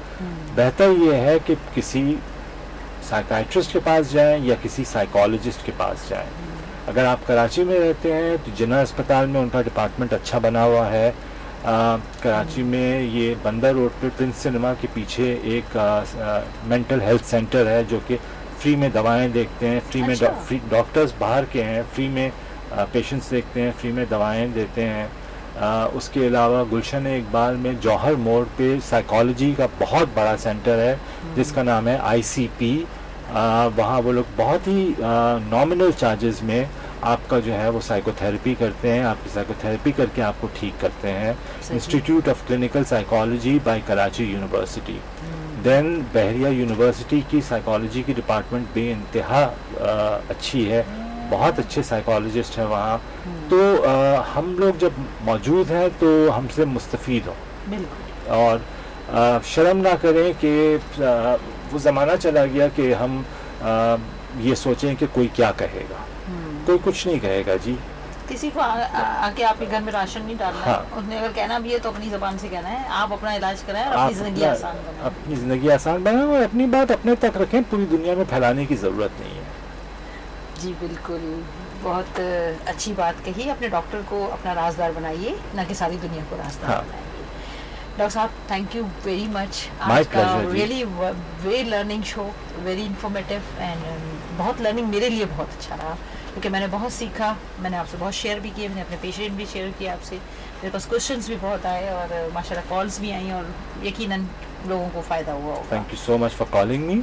आपका बहुत शुक्रिया कि आपने इतना टाइम निकाला क्योंकि 2 घंटे एक बड़ी प्रैक्टिस करने वाले डॉक्टर के लिए आना बड़ा मुश्किल होता है। बट अगर आपने टाइम निकाला है तो डेफिनेटली इसमें भी आपकी नेक नियति है। आपकी आवाज़ से अगर किसी का भला हो जाता है तो ये भी सदका जारी है और इंशाल्लाह हुआ है, डेफिनेटली हुआ है। मेरा यहाँ पर वक्त अपने मेरा नहीं मेरे प्रोग्राम का वक्त यहाँ पर अपने इख्तिताम पर पहुँचता है। इजाज़त दीजिए इस दुआ के साथ कि जहाँ रहिए खुश रहिए, आबाद रहिए, खुशियाँ बांटिए, नेगेटिविटी को ख़त्म कीजिए, यही हमारा काम है। सिंपल FM 88.6 आपके सफ़र में आपका हम सफ़र होता है, वहीं आपके सेहत के सफ़र में भी आपका हम सफ़र है। इजाज़त दीजिए, अल्लाह हाफिज़। पाकिस्तान अल्लाह हाफिज़। जिंदाबाद।